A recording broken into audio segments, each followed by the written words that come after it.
mundial y justamente en la época del COVID, esta pandemia, nadie le da bola a la diabetes, pero sí le damos la bola al COVID. El COVID ha matado un montón de gente, pero la diabetes viene matando mucho más y muchos años. Y a pesar de que tenemos nuevos medicamentos, la mortalidad sigue alta. La pregunta es ¿por qué no? ¿Por qué no tratamos de erradicar la diabetes? ¿Por qué no controlamos mejor la diabetes? Y creo que son medidas de salud pública, ¿no? La diabetes va de la mano con la obesidad, como vamos a ver, así que la obesidad ha incrementado en todo el mundo. Se estima que en el Perú el 50% de la población tiene sobrepeso y 20 y pico, 21, 22 tenemos obesidad y por ende es una pandemia. Y ustedes, como ya han hecho en algún curso, con bajar entre el 15 a 20% del peso corporal, uno puede remitir cierto porcentaje de diabetes, ¿no? Por eso la cirugía bariátrica puede curar la diabetes en un 30-40%, no en todos los casos, porque la diabetes tiene una etiopatogenia, una fisiopatología muy compleja, pero se puede revertir, sobre todo en gente joven que tiene tiempo corto de duración de diabetes y en los que generalmente la enfermedad secundaria es sobrepeso o obesidad, ¿ya?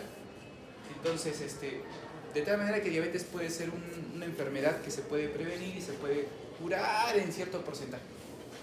Un ejemplo, por ejemplo, los que gusta el fútbol, Romario tuvo diabetes, hizo cirugía bariátrica, pero igual sigue con diabetes porque creo que la fisiopato de la diabetes de él es más compleja que solamente el sobrepeso, porque él no era muy gordito, ¿se acuerdan? Y era deportista, entonces eso te indica como que no todo es bajar de peso, pero en un porcentaje podemos ayudar, ¿no? Y la obesidad infantil ha incrementado bastante, ¿no? Y se están viendo casos de diabetes tipo 2 en niños que no era habitual ver. En niños generalmente era la diabetes tipo 1, ¿verdad? E independientemente de la diabetes tipo 1 ha incrementado su prevalencia e incidencia en los últimos años. No se sabe por qué, ¿ya? En la época del COVID hemos visto que ha incrementado los casos de diabetes. Yo creo porque ha aumentado la cantidad de diagnósticos, porque durante la hospitalización pacientes que tenían los niveles de glucosa altos y no sabían que tenían diabetes, o sea, estaba oculta, debutaron, ¿ya? Entonces, en sí, ¿cuál es la definición de diabetes? Es una enfermedad metabólica, es una enfermedad de tipo metabólico que tiene una fisiopatología diversa y en la cual no solamente está alterada el metabolismo de carbohidratos, sino de lípidos y proteínas, van de la mano, ¿no? Por ejemplo, todo paciente con hiperlipidemia, sobre todo triglicéridos y HDL bajo, que acuérdense son dos factores del síndrome metabólico, uno está obligado a buscar diabetes, ¿no? Y por X motivos o distintos factores nos va a dar como tipo la diabetes, que puede ser la tipo 1, tipo 2, la gestacional y entre otros tipos de diabetes, ¿no? La más común de todas es la diabetes tipo 2, le sigue la diabetes tipo 1, le sigue la gestacional y otras diabetes que son monogénicas, que son mucho más raras de diagnosticar, ¿no? Y lo característico son niveles elevados de azúcar plasmática y este nivel de azúcar elevado en sangre va a causar un daño crónico. La glucosa alta en sangre va a generar productos de glicosilación avanzada y se van a alterar proteínas, se va a activar la inflamación y eso a la larga va a generar daño de micro y grande vaso, ¿no? Por eso hay una enfermedad de micro y gran vaso. Clasificar a la diabetes como una enfermedad de microvaso, macrovaso, creo que no está bien. Yo creo que podemos tener una persona que puede tener los dos tipos de enfermedad. Por eso a los chicos que han rotado conmigo, que están rotando, les hago estudiar lo que es riesgo cardiovascular. Porque cuando ustedes vean un paciente con diabetes, tienen que pensar en un paciente que tiene enfermedad cardiovascular potencial. No hay paciente diabético con bajo riesgo cardiovascular, como vamos a ver. Entonces, pregunta de examen. En el MIR también, el paciente diabético entra de frente en la categoría de riesgo intermedio cardiovascular. Ustedes tienen que pensar que ese paciente es un paciente potencial de infarto, de ACV, de retinopatía, etc. ¿Ya? Entonces, con que ustedes sepan que la diabetes va a causar enfermedad cardiovascular, para mí es suficiente. Ahora, a nivel mundial, esto lo he sacado del Atlas de Diabetes del 2021, hay una nueva edición que va a salir este año, pero lo bonito de este Atlas y que siempre presentan en todos los que van a ser endocrinólogos es de que nos estiman más o menos el porcentaje de diabetes que va a pasar en los siguientes años. Por ejemplo, para el 2021 estaba en 537 millones y se va a ver que para el 2045 se va casi a duplicar, hay un incremento del 46%. de diabetes en todo el mundo. Y miren, acá está en Norteamérica, en Europa, por ejemplo, en otras zonas del mundo, ¿no? La diabetes se está incrementando y no le damos la importancia. ¿Dónde está la salud pública? Por ejemplo, no vemos que hay salud pública en nosotros. Somos un tipo de medicina de respuesta, más no preventiva, como lo es Canadá, por ejemplo, o Cuba, ¿verdad? Y por ejemplo, lo que es obesidad en el Perú, esto es algo calientito que les he sacado del 2023, ¿no? El porcentaje de obesidad, miren, se ha elevado para el 2035. ¿Se acuerdan que yo les decía que era 22, 20 y pico? Va a subir a 34% de obesidad, ¿no? A un ritmo anual de 2.5%. Y la obesidad genera gastos en el futuro, ¿ya? Entonces, la obesidad es una pandemia que está incrementando y no hacemos nada por eso, ¿verdad? Siguen comprando los salchiconos, ¿no? O ya no. Ya. Entonces, por ejemplo, acá también se estima lo que es diabetes tipo 1 en todo el mundo. La diabetes tipo 1 era una enfermedad muy rara. La verdad que yo, como ustedes, he visto pocos casos de diabetes tipo 1. He visto más diabetes tipo 1 en los últimos años, ¿ya? Y ha habido un incremento de la diabetes tipo 1 en todo el mundo, ¿ya? No se sabe por qué, cuáles han sido los motivos. En general, en nuestra raza en Perú, la incidencia de diabetes tipo 1 es baja porque es más una enfermedad de gente europea. Y en Sudamérica, los países que tienen raíces europeas como Chile, como Argentina o Brasil tienen mayor incidencia de diabetes tipo 1 que nosotros. Pero, por ejemplo, yo estuve rotando en el hospital de niños hace 2 años y hubo un incremento de diabetes tipo 1 en la infancia, que no se sabe por qué. Entonces, la etiopatogenia, la epidemiología de las enfermedades se está incrementando. Ahora, eso era un poco para que ustedes sepan, por si acaso si les preguntan en los exámenes, ¿por la diabetes se ha incrementado? Sí, por lo que. Pero ahora sí vamos a lo importante que sí les van a preguntar para sus exámenes de salud, del ENAM, etc. Y también en su práctica clínica. ¿Cuáles son los criterios diagnósticos de diabetes? Felizmente ya están bien establecidos los criterios de diabetes, ¿ya? Y acá les pongo una tablita con 4 valores o 4 criterios que ustedes tienen que saber, ¿ya? Por ejemplo, una hemoglobina glicosilada de 6.5 por encima, ¿verdad? Pero siempre les digo a los chicos que el test debe realizarse con un método certificado y estandarizado. No puede carrión, ¿no? Les cuento que estaba viendo un paciente que me viene, bueno. Entonces yo siempre les digo en la práctica, siempre tiene que ver al paciente desde que entra al consultorio hasta cómo se va, o sea, tiene que ver sus facies.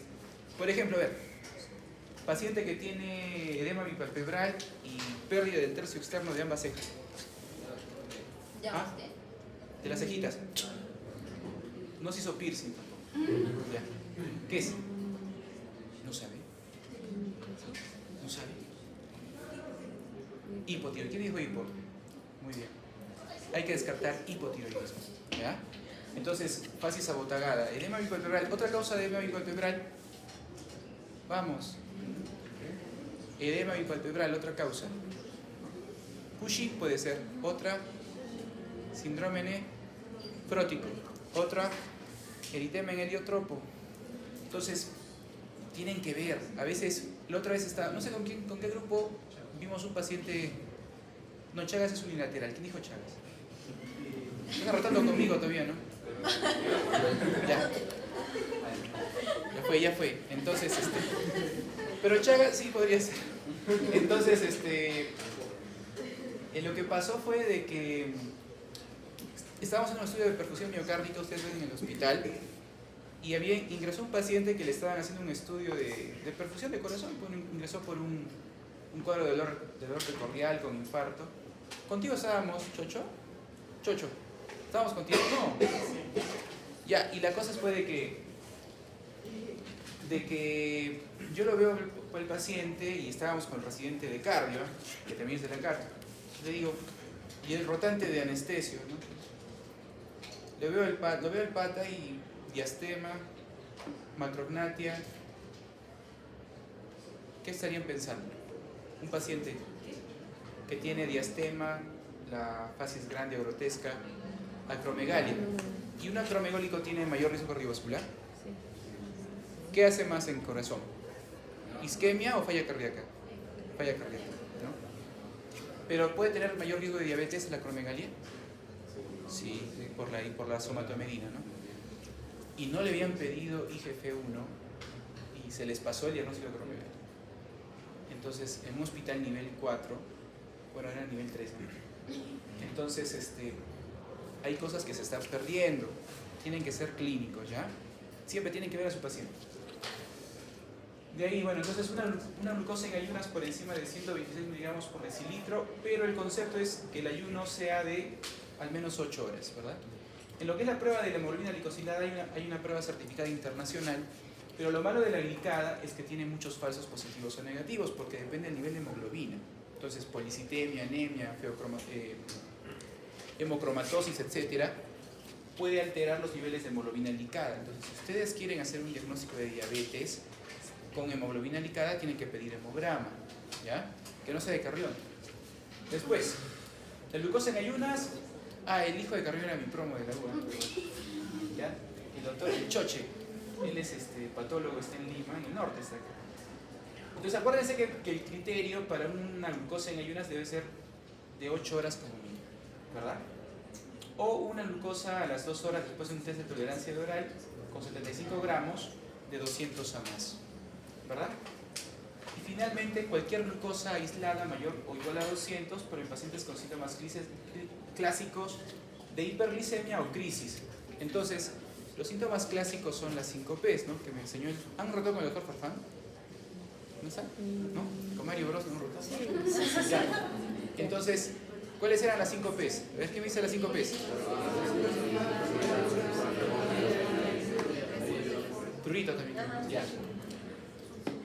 Ahora, o crisis hiperglicémica, ¿no? Por ejemplo, un paciente que les llega deshidratado, con visión borrosa y con dolor en el hipocondrio derecho. Si tengo un paciente con sospecha de diabetes de Budd y le duele la zona del hipocondrio derecho, ¿qué hago? ¿Le indico insulinoterapia o lo mando a emergencia? ¿Y por qué? ¿Por qué? ¿Por qué? ¿Por qué? Está muy bien la respuesta, pero ¿cuál es el mecanismo por el cual hay dolor en el hipocondrio derecho? ¿Ah? No. Está muy bien tu respuesta. Yo tenía hace poquito un paciente que viene, estaba en la clínica sana y viene pues el caballero y me dice: doctor, toda la vida tomo metformina y nunca dejó de tomar metformina. Ya está bien, pero desde hace un año no sé, me comenzó a bajar un poco de peso y hace un mes veo borroso, ¿verdad? Y entonces viene y me dice: doctor, y me está doliendo la zona del hipocondrio, o sea, la zona derecha del abdomen. Entonces le digo: ¿y lo han visto en emergencia? Sí, me han visto en el seguro, pero mucho que normal. Entonces le digo, le pido exámenes y lo mando a emergencia. Yo sigo atendiendo, ¿no? Porque como igual que el doctor, lo mandé por emergencia. Entonces bajo a emergencia a las 8 de la noche y yo estaba muy contento, dije: estará con su vaga, le habrán descartado cuerpos cetónicos en orina. Y el pata me dice: le he puesto su clorurito y su insulina. ¿Y su AGA? No está el AGA. Entonces el pata estaba haciendo una cetocidosis diabética. Lo que pasa es que en la cetocidosis diabética hay una hipoperfusión periférica y el flujo sanguíneo disminuye. Así la circulación esplásmica también disminuye y hay como una isquemia hepática, o sea, hay muy poco flujo y hay dolor en la zona de hipocondrio. Entonces, cuando tienen un paciente diabético de Budd y tiene dolor, hay que pensar en cetocidosis diabética. ¿Ya? Eso nunca me dijeron a mí, pero bueno. No, hay que tener cuidado. Y peor, si es diabético, ¿qué puede pasar en esa vesícula? Ya han hecho cirugía, ¿no? ¿Qué diagnóstico sería? ¿Cuál? ¿Qué diagnóstico sería? Ya ustedes les dije ese caso clínico, ¿no? ¿O no? Ya, ¿qué diagnóstico sería? Vivo es, ¿no?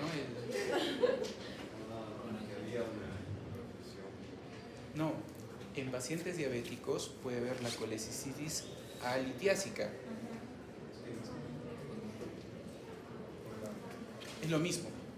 Entonces, dos diagnósticos diferenciales. Si les preguntan en el examen, paciente, y ustedes: es una cetocidosis diabética. dos diagnósticos diferenciales de dolor en hipocondrio de derecho a cetoacidosis, otro puede ser colecicitis efisematosa o elitiásica. ¿Ve? ¿Ya? Ya han hecho cirugía, ¿no? Listo. Ahora, de estos 4 criterios, el 1, 2 y 3 necesita de repente repetir otra prueba para confirmar. Sin embargo, el nivel 4 por sí solo ya es diagnóstico. Por eso es que acá les pongo 2 ejemplos, ¿no? Una cosa es repetir, ¿no? Si yo tengo una hemoglobina glicosilada en 6.5, pero la clínica no es muy compatible, le repito otro, y si sale ya 6.6, diagnosticado. Lo que puedo hacer es combinar uno de los 3. Puede ser una glucosa plasmática en ayunas positiva más una glicada. Entonces el diagnóstico en los 3 primeros necesita otra prueba confirmatoria o cruzar información entre los 3. Y el 4 ya por sí solo es diagnóstico, ¿verdad? Ahora, como les digo, ¿no? Si es importante, ¿no? Si el paciente ya debuta, es una diabetes debut y yo pienso que es una complicación hiperosmolar, una cetoacidosis diabética, ya de por sí un nivel de azúcar por encima de 200 me da el diagnóstico de diabetes, ¿ya? Esto siempre preguntan en los exámenes también del NAM y todo. A mí me preguntaron, por ejemplo, de hemoglobina glicosilada en el examen del internado, ¿ya? Y a ver, otra pregunta. Ya. Ahora, el concepto de prediabetes es muy importante porque para algunos médicos o algunas escuelas indican que no creen en la prediabetes. Yo sí creo en la prediabetes.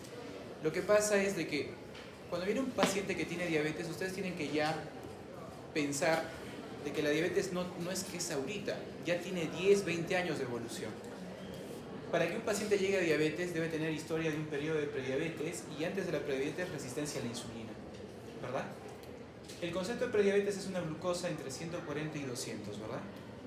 O una hemoglobina glicosilada entre 5,7 a 6,4 o ayunas entre 100 y 126. Y esto es más o menos la forma gráfica de poder diferenciar tanto la prediabetes y cuando ya llegan a criterios de diabetes.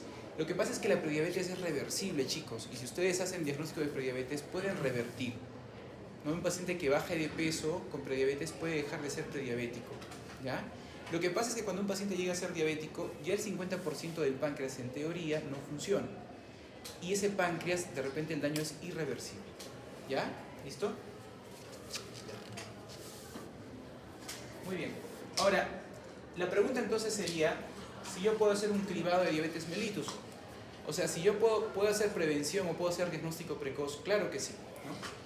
Y la prueba más sensible para hacer cribado es el test de tolerancia, más que la hemoglobina glicosilada. Esta también es pregunta.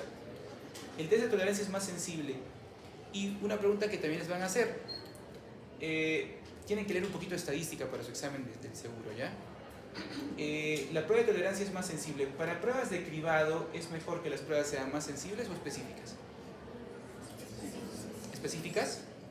¿Quién dice sensible? No. Las pruebas de cribado tienen que detectarme la mayor cantidad de pacientes sospechosos. Entonces tienen que ser más sensibles. Entonces, para prueba de cribado, claro, puede tener un poco más de error, pero son más sensibles porque nos permiten detectar mayor cantidad de pacientes enfermos o sospechosamente enfermos. La prueba de tolerancia es una prueba ideal para el cribado más que la hemoglobina glicada, porque la hemoglobina glicada también tiene pues, alteraciones de acuerdo a la hemoglobina. ¿Y en qué pacientes tengo que hacer cribado de diabetes? Hace poco, hace 1 año y medio, unos maestros míos de Rebagliati, del 2 de mayo y todo, crearon un consenso en el cual se ha visto que ya el punto de corte para hacer cribado de diabetes en el Perú es de 35 años. ¿Por qué? Porque la obesidad ha incrementado y no sabemos cuántos pacientes con obesidad tienen diabetes. Pero hasta el momento se mantiene el corte de 45 años de edad o independientemente de la edad del paciente, en pacientes que tengan sobrepeso o más, ¿no? Y que tengan ciertos factores de riesgo, ¿no? Que sean sedentarios, antecedentes familiares de diabetes en primer grado, por ejemplo el papá, grupo étnico de alto riesgo, nosotros, los hispanoamericanos, asiáticos, tenemos más riesgo de diabetes, ¿no? Personas que tienen diagnósticos de intolerancia a carbohidratos o que tengan clínica de resistencia a insulina, ¿no? Glicadas que están en el límite para prediabetes o pacientes que han tenido antecedentes de diabetes gestacional o fetos macrosómicos, ¿no? Que esto es típico pacientes que tengan criterios de síndrome metabólico, ¿no? Hipertensión arterial, o que tengan triglicéridos altos, ¿no? Acuérdense, triglicéridos altos, hipertensión arterial puede ser síndrome metabólico. El ovario poliquístico también es otra condición donde ustedes tienen que buscar prediabetes, diabetes o resistencia a insulina. El ovario poliquístico son las pacientes, acuérdense que la resistencia a la insulina va de la mano con el peso del paciente, pero hay condiciones que no van tan así.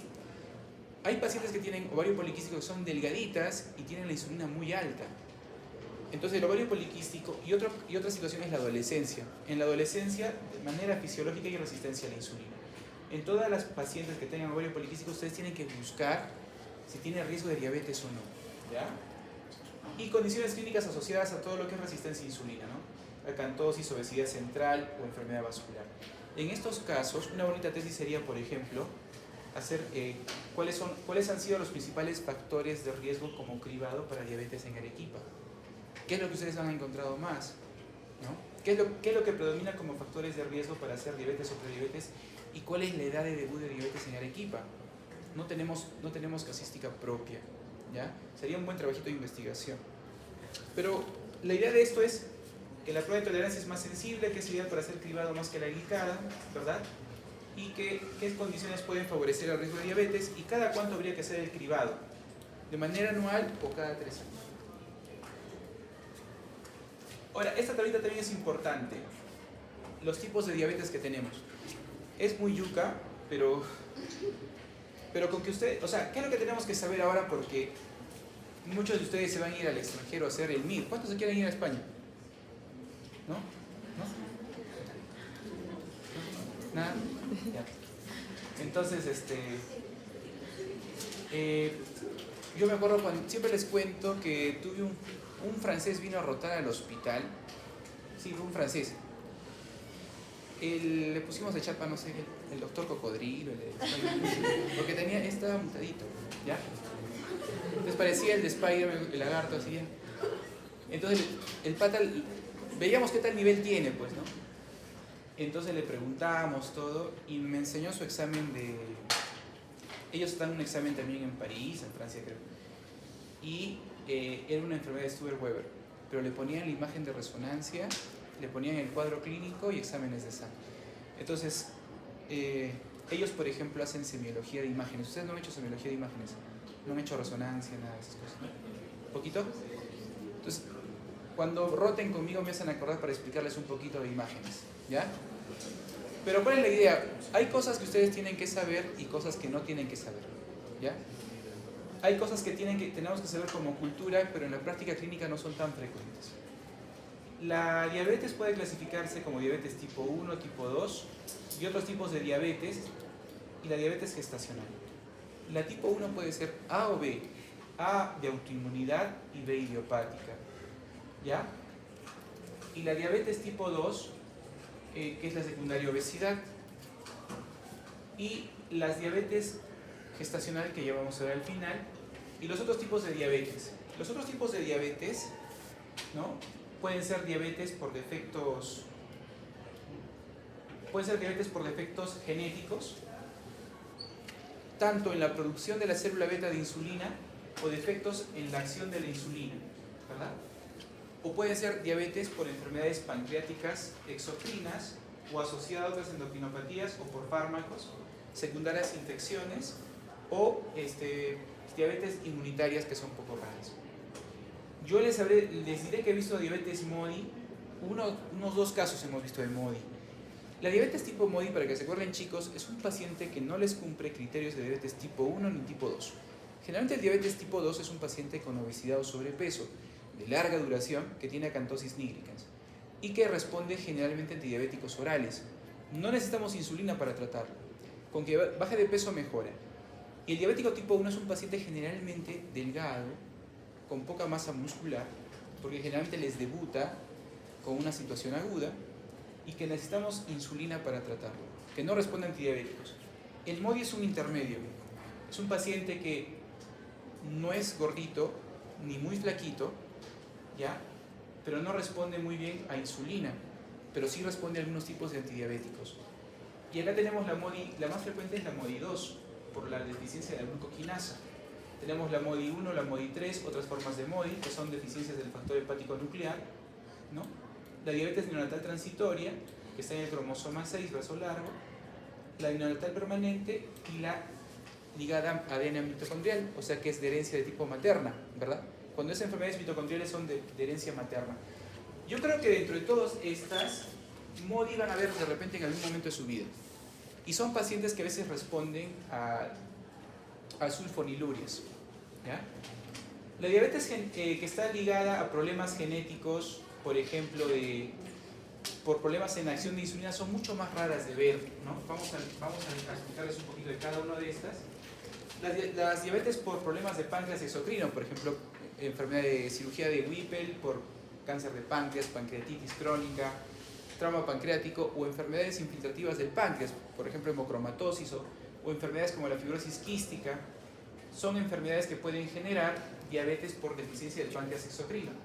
O diabetes asociadas a endocrinopatías, como habíamos visto, la acromegalia, por lo que es la somatomerina, el Cushing, generalmente son pacientes con hiperglicemia, glucagonoma, feocromocitoma, hipertiroidismos, etcétera, que son enfermedades enfermedades de endocrinología que pueden tener problemas del azúcar. O diabetes que son inducidas por fármacos, que es mucho más raro, pero podemos encontrar. Infecciones congénitas por rubiola, citomegalovirus, que generalmente son diabetes transitorias, ¿verdad? Y formas comunes de diabetes, pero por mecanismos inmunitarios, como el síndrome de hombre rígido o anticuerpos frente al receptor de insulina, que generalmente son diabetes fatales, que son diabetes que pueden causar mortalidad a corto plazo, porque como ustedes ven, se produce insulina, pero no actúa la insulina. Son cuadros muy raros, la verdad yo nunca he visto. Y otros síndromes asociados, síndrome de Down. En el Down hay que buscar hipotiroidismo congénito, también hay que buscar diabetes en el Turner, Klinefelter, etc. Son otras enfermedades que pueden generar diabetes. Entonces, este cuadro es un cuadrito muy bonito, les resume muy chéveres del CTO, y yo creo que con que sepan esto por cultura general estamos muy bien. Yo creo que ahí va. Las diabetes tipo MODY, la más frecuente es la MODY tipo 2 por glucoquinasa, ¿ya? Muy bien, seguimos. Ahora, la diabetes tipo 1, ¿qué porcentaje de la diabetes es? Es el 5 a 10%, y es un déficit de lo que es insulina, generalmente es una deficiencia absoluta de insulina, ¿correcto? Y lo típico es que cuando ustedes dosen péptido C, el péptido C es bajo. Siempre cuando evalúen un paciente y ustedes quieren saber cuál es la etiología de diabetes, deben de pedir insulina, péptido C y glucosa, ¿ya? Y como ya habíamos visto, puede haber la tipo 1 y la tipo A autoinmune y la tipo 1B idiopática. Y la diabetes tipo 2, que es la que vemos todos los días, es el 90% de los cuadros de diabetes, y generalmente la causa es resistencia a la insulina, ya que hay una deficiencia relativa de insulina, no es absoluta. Lo que pasa es de que el páncreas vive años y años produciendo el doble, el triple de insulina para mantener los niveles de azúcar, pero ese páncreas se va a agotar y en algún momento el páncreas en el 50% ya no va a funcionar y sus pacientes van a hacer diabetes, ¿ya? Y bueno, generalmente los pacientes diabéticos tipo 2 no precisan de insulina de manera abrupta o aguda para mejorar inicialmente el cuadro, y generalmente los diabéticos tipo 2 con bajar de peso mejor. Ahora, los otros tipos de diabetes que eran muy raros, por ejemplo los diabetes por problemas genéticos en célula beta, habíamos dicho que son las famosas diabetes monogénicas. Cuando ustedes lean lo que es diabetes monogénica, es este tipo de diabetes, en la que es un problema genético, en la que la célula beta no puede producir insulina, o produce insulina y no actúa, ¿verdad? Y se estima que puede ser el 1 a 2% de los pacientes con diabetes, tampoco es mucho, ¿ya? Y acá tenemos la diabetes neonatal y las diabetes tipo MODY. Las diabetes neonatales, yo también he visto 1 o 2 en el hospital del niño cuando roté, son cuadros de pacientitos recién nacidos que hacen hipoglicemia, y pueden ser de dos tipos, pueden ser transitorias o permanentes. El punto de corte son 6 meses, ¿ya? Y las diabetes tipo MODY son de tipo autosómico dominante y son alteraciones de la secreción de insulina, ¿verdad? Y generalmente las diabetes tipo MODY no responden ni a insulina ni a los mejores medicamentos para la diabetes, pero sí a los más viejitos como las sulfonilurias. Y la diabetes por el problema de ADN mitocondrial, que es de origen materno, que son diabetes que debutan a la tercera o cuarta década de la vida y que tienen alto riesgo de acidosis láctica con metformina. Acuérdense siempre cuando han hecho fármaco que la metformina en teoría puede producir acidosis láctica, ¿ya? Y siempre preguntan, ¿qué medicamento causa acidosis? Metformina, ¿ya? Muy bien. Ahora, esto es un cuadrito de la diabetes tipo MODY. Es muy sencillito, les explica más o menos cuáles son las características clínicas de cada diabetes tipo MODY. La más frecuente es la diabetes tipo MODY tipo 2 por el tema de la glucoquinasa. Generalmente son pacientes que tienen niveles de glucosa en el borderline, no normales, pero en el borderline, entre 100 y 125, y generalmente no van a presentar complicaciones micro ni macrovasculares. En cambio, las otras MODY, como la MODY 3 o la MODY 1, sí van a tener riesgo de complicaciones cardiovasculares en el tiempo de su vida. Entonces, a veces yo leí que en el MIR preguntaban, ¿no?, ¿qué tipo de diabetes MODY es la que se acompaña de problemas crónicos vasculares? La MODY 1 y la MODY tipo 3, la MODY 2, ¿no?, ¿correcto? Y la diabetes que está asociada con poliquistosis renal es la diabetes MODY tipo 5, ¿correcto? Y el HN es el factor nuclear hepático, ¿ya? Entonces este cuadrito está bien bonito, es súper sencillo. La verdad, cuando el doctor, ¿quién me enseñó esa parte de MODY? Un doctor de la clínica de Arequipa, que ahora es el presidente de la sociedad, nos enseñó, eso estaba en el Harrison, pero no estaba tan entendible. Pero en este tablito del CTO está bien bonito, ¿ya? Entonces, de acá que tienen que saber que las MODY son monogénicas, uno, y que son enfermedades por alteración de la función de célula beta en la producción de insulina, ¿ya? Ahora, por defectos genéticos en la acción de insulina son otras causas mucho más raras que la verdad que nunca yo he visto. Por ejemplo, este síndrome de Donoghue o este tipo de pacientes que tienen las fases de anciano y otros hallazgos son mucho más raros, pero sí, por cultura general, por lo menos saber y acordarse puede de repente el síndrome de Rabson-Mendenhall es un tipo de diabetes monogénica que es por la acción de insulina. Creo que esto no les van a preguntar esto tampoco en el examen, pero por cultura general, ¿ya? ¿Listo? Ahora, por enfermedades de páncreas exocrino creo que es mucho más frecuente que las monogénicas. A la cabeza está lo que eran actualmente los tumores. Los tumores son la principal causa de deficiencia de páncreas exocrino. La incidencia de cáncer de páncreas ha aumentado bastante y también lo que es pancreatitis crónica o de tipo autoinmunitaria. Pero siempre hay que acordarse de la fibrosis quística. La fibrosis quística es una enfermedad, ¿no?, por deficiencia de proteínas que causa una mala secreción de insulina. Hay una deficiencia de insulina y generalmente son pacientes que se acompañan de problemas pulmonares, son oxígeno dependientes. ¿Qué es importante que ustedes sepan de la fibrosis quística y diabetes por problemas de pancreatitis crónica o de páncreas exocrino? Es que los pacientes con diabetes secundaria a fibrosis quística, el controlar el azúcar mejora la sobrevida y mejora el estado nutricional y la función pulmonar del paciente, ¿ya? Se ha visto que los pacientes que tienen fibrosis quística y no controlan el azúcar o no se pesquisa que tengan diabetes, porque acá está bien claro que en pacientes con fibrosis quística a partir de los 10 años hay que pesquisar diabetes. Son niños que van a tener mala calidad de vida, tienen oxígeno dependencia. ¿Y por qué tienen oxígeno dependencia? Porque estos pacientes, como tienen deficiencia de insulina, hacen caquexia, consumen la masa muscular para obtener energía. Y acuérdense que la masa muscular es la que da función de caja torácica. Entonces, y eso sí he visto preguntas en el MIR, siempre, ¿a qué edad hay que hacer la pesquisa o el tamizaje de diabetes en fibrosis quística? A los 10 años de edad. Y mejorar los niveles de azúcar en pacientes con fibrosis quística mejora el pronóstico del paciente. Es un datito muy importante, chicos. Endocrinopatías, siempre en enfermedades tipo Cushing, tipo acromegalia, tienen que buscar nivel de azúcar. Siempre hay mayor riesgo de que los pacientes hagan hiperglicemias y con riesgo de que puedan hacer diabetes, feocromocitomas, glucagonomas, Cushing, etc. Todas estas enfermedades pueden tener hiperglicemia, no necesariamente diabetes, sino hiperglicemia, ¿correcto? Ojo, no es que los Cushing tengan todos diabetes, tienen riesgo de diabetes, ¿correcto? Ahora, se hace hincapié en dos enfermedades que son el aldosteronoma y el somatostinoma, que son trastornos que, como tienen pérdida de electrolitos crónicos, o sea, van a tener diarrea crónica, por ejemplo, tienen hipocalemia, y acuérdense que la secreción de insulina depende de los niveles de potasio. Entonces, estos pacientes que hacen un mecanismo de hiperglicemia porque tienen hipocalemia crónica. ¿Listo? Y la diabetes secundaria a fármacos, ¿en qué grupo de pacientes yo he visto más hace poquito? y no lo veía antes porque no sabía, era en los pacientes renales trasplantados. ¿Por qué?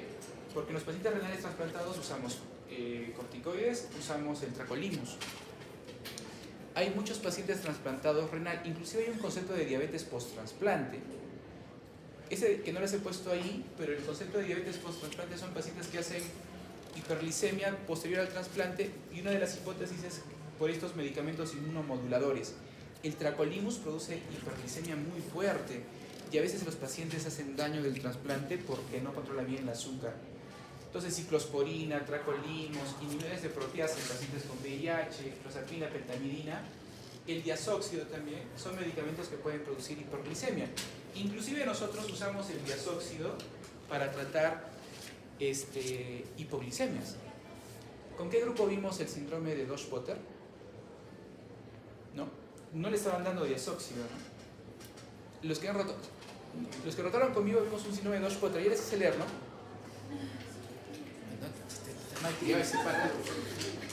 El síndrome de Dosh-Potter es un paraneoplásico que causa hipoglicemia por producción de IGF-2. Y nosotros le hicimos un estudio, ¿no?, de perfusión pulmonar y tenía una tumoración pélvica. La verdad que no he visto el resultado, tengo que ver qué salió. Pero el diazóxido nosotros lo usamos para tratar hipoglicemia, ¿ya? Y la pentamidina, que es un tratamiento que se usaba para el Pneumocystis jirovecii, que antes era el famoso Pneumocystis carini, puede producir hiperglicemia porque produce una destrucción de célula beta. ¿Listo? Entonces, ¿qué tienen que saber? De que hay fármacos que pueden producir hiperglicemia. Pregunta de examen, ¿eh? A mí me vino esta pregunta en el examen de residencia en medicina nuclear. ¿Cuál de los siguientes fármacos produce hiperglicemia? Era las tiazidas. Esa me preguntaron. También me preguntaron qué arteria se rompe. ¿Cuál es la arteria más frecuente que... ¿Ya han hecho neurocirugía? ¿Sí o no? No. ¿Cuál es la arteria que se rompe más para los hematomas subdurales? ¿Qué arteria es? ¿La cerebral anterior media? Cerebral media. La media, ¿no? Ya. Listo. Estoy dando preguntitas todavía. Entonces acuérdense de eso, chicos, que en enfermedades endocrinológicas tienen que ustedes buscar siempre la glucosa cómo se encuentra. ¿Ya? ¿Hasta ahí alguna pregunta? ¿Está claro? ¿Sí? Ya. Ahora, ¿cuál es el concepto de resistencia insulínica grave?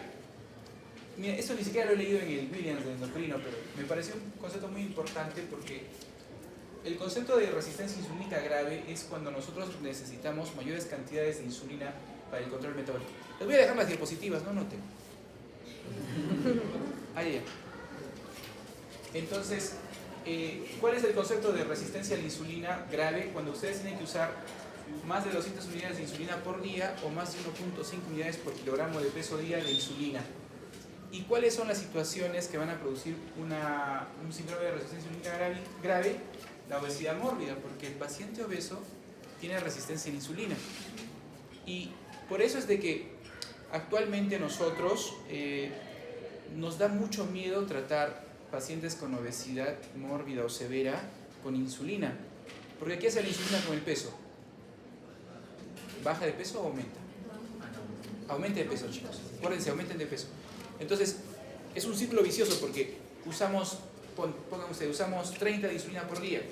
No mejora. Le subes a 34, hasta 50. No mejora. Y el paciente sigue subiendo de peso. Por eso es que ahora hay medicamentos que bajan de peso y controlan la insulina, que vamos a ver. ¿Y se acuerdan de esos defectos genéticos del receptor de insulina? Esos cuadros raros también podían producir este tipo de cuadro, y lo que son diabetes inmunológicas. ¿Y qué es lo típico de estos cuadros? Que tienen acantosis nírica, ¿no?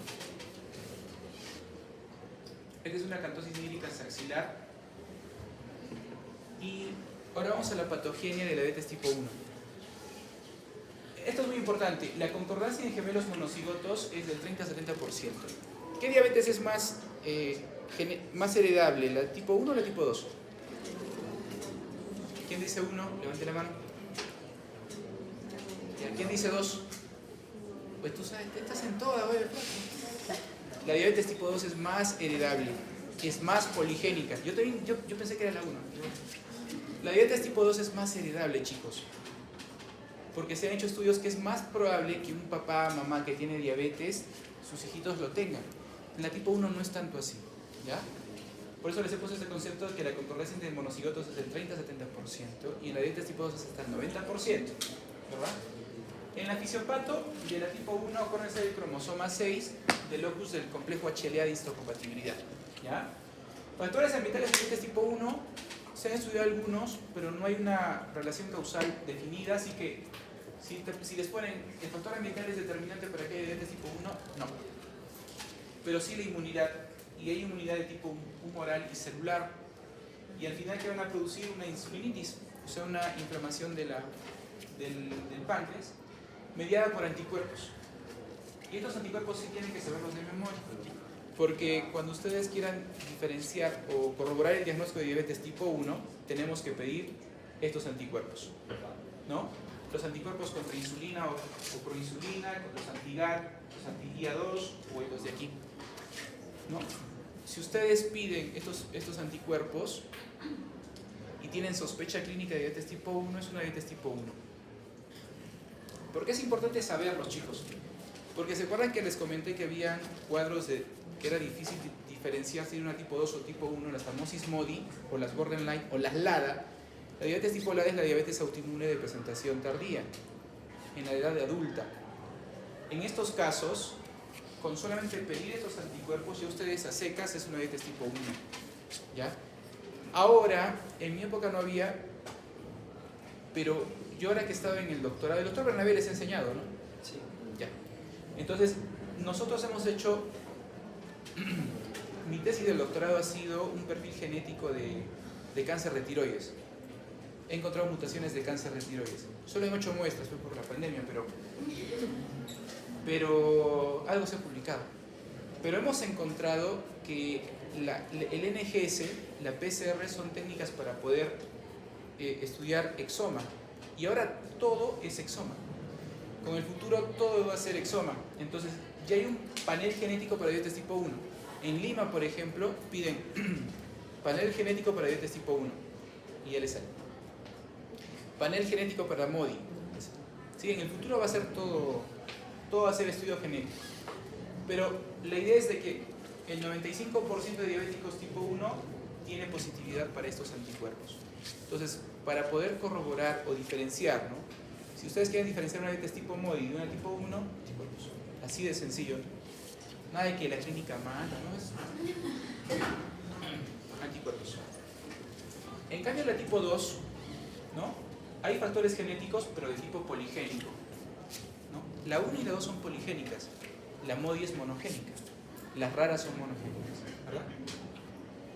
Y la influencia genética, como dije, es mucho más importante que en la tipo 1, ¿no? Y se estima que un 40% de pacientes descendientes pueden tener diabetes tipo 2. Y la concordancia es del 90%. Entonces es más heredable la tipo 2 que la tipo 1. Siempre preguntan eso, ¿eh? Y los factores ambientales, sí hay una relación de causalidad. El sobrepeso o la obesidad produce resistencia a la insulina y eso produce agotamiento progresivo de células beta. Listo. Ahora, esta curva de resistencia a la insulina, ¿por qué les traigo esta curvita? Porque, miren, lo normal de insulina debe ser más o menos en 60. Hay distintos respondedores de insulina conforme pasan las horas. Ustedes, cuando ya estén en su residencia o en su internado, se puede aprovechar la curva de tolerancia al azúcar para hacer curva de resistencia a la insulina. Y se ha visto que dependiendo del tipo de curva tenemos un patrón de diabetes de distinto, o sea, tenemos distintos patrones de predisposición a diabetes. Pero la idea de esto es que en la resistencia a la insulina, en la diabetes tipo 2, el cuerpo va a estar crónicamente con mayores niveles de insulina. Y ustedes no sé si han usado el índice HOMA. ¿Han debido usar el índice HOMA en sus prácticas? ¿Han usado? ¿No? ¿No? ¿En serio? ¿No? Ya, quiero que hagan esta práctica ahora que van al hospital. El índice HOMA es una fórmula que es la insulina en ayunas por la glicemia en ayunas, entre 22.5. ¿Ya? El índice HOMA es una forma estandarizada de poder determinar resistencia a insulina. Con el índice HOMA no tendríamos por qué hacer estas curvas. y solamente tendríamos que hacer resistencia a insulina. O sea, es una forma de que ustedes pueden diagnosticar sí o sí resistencia a la insulina sin necesidad de hacer curvas, y ayuda bastante el índice HOMA. Lo malo es que el índice HOMA tiene parámetros de normalidad distintos por ciudad, por países, y también puede variar durante la gestación o durante la adolescencia y la niñez. Por eso es que no se ha desarrollado más el índice HOMA, pero es un parámetro o una herramienta diagnóstica para ver resistencia a insulina. Entonces, si ustedes le preguntan de las siguientes fórmulas cuál les ayuda a determinar resistencia a insulina, es HOMA y R, ¿no? El índice de resistencia a insulina. Ahora, ¿cuál es la clínica? La clínica entre la tipo 1 y la tipo 2. La tipo 2 generalmente se debuta por encima de 40 años de edad, ¿verdad? Aunque ahora en el Perú, por ejemplo, es desde los 35 años, como les dije en ese punto de corte, pero más de 40 años. La tipo 1 es más en niños, en adolescentes, ¿verdad? Pero la edad no es exclusiva. El peso, generalmente la tipo 2 es sobrepeso o obesidad. La tipo 1 puede tener un peso normal o puede tener bajo peso, pero se ha visto que hay casos mixtos de diabetes tipo 2 y tipo 1 en los niños, ¿ya? El inicio generalmente es brusco, en cambio la tipo 2 es insidioso, es una enfermedad progresiva, ¿no? Inclusive puede estar asintomática. Y la tendencia es a la cetocidosis en la tipo 1. En la tipo 2 no, la tipo 2 está más tiempo. El paciente tiene niveles de azúcar que se controlan, en cambio la tipo 1 es brusco y el paciente debuta con cetocidosis diabética. La herencia, acuérdense que es por el HLA en la tipo 1. La diabetes tipo 2 es poligénica, mayor cantidad de concordancia en niñitos, en gemelos. Autoinmunidad, la 1, la 2 no. Péptido C en la tipo 2 la dosamos, es detectable, en la tipo 1 no. E insulina resistencia, la tipo 2, la tipo 1 no. ¿Correcto? Es un cuadrito bien sencillo, siempre preguntan de ahí. Ahora, de lo que son complicaciones agudas, la verdad que sería una clase de solo complicaciones agudas, así que les he tratado de resumir en estas diapositivas un poquito las dos complicaciones agudas que tenemos en diabetes.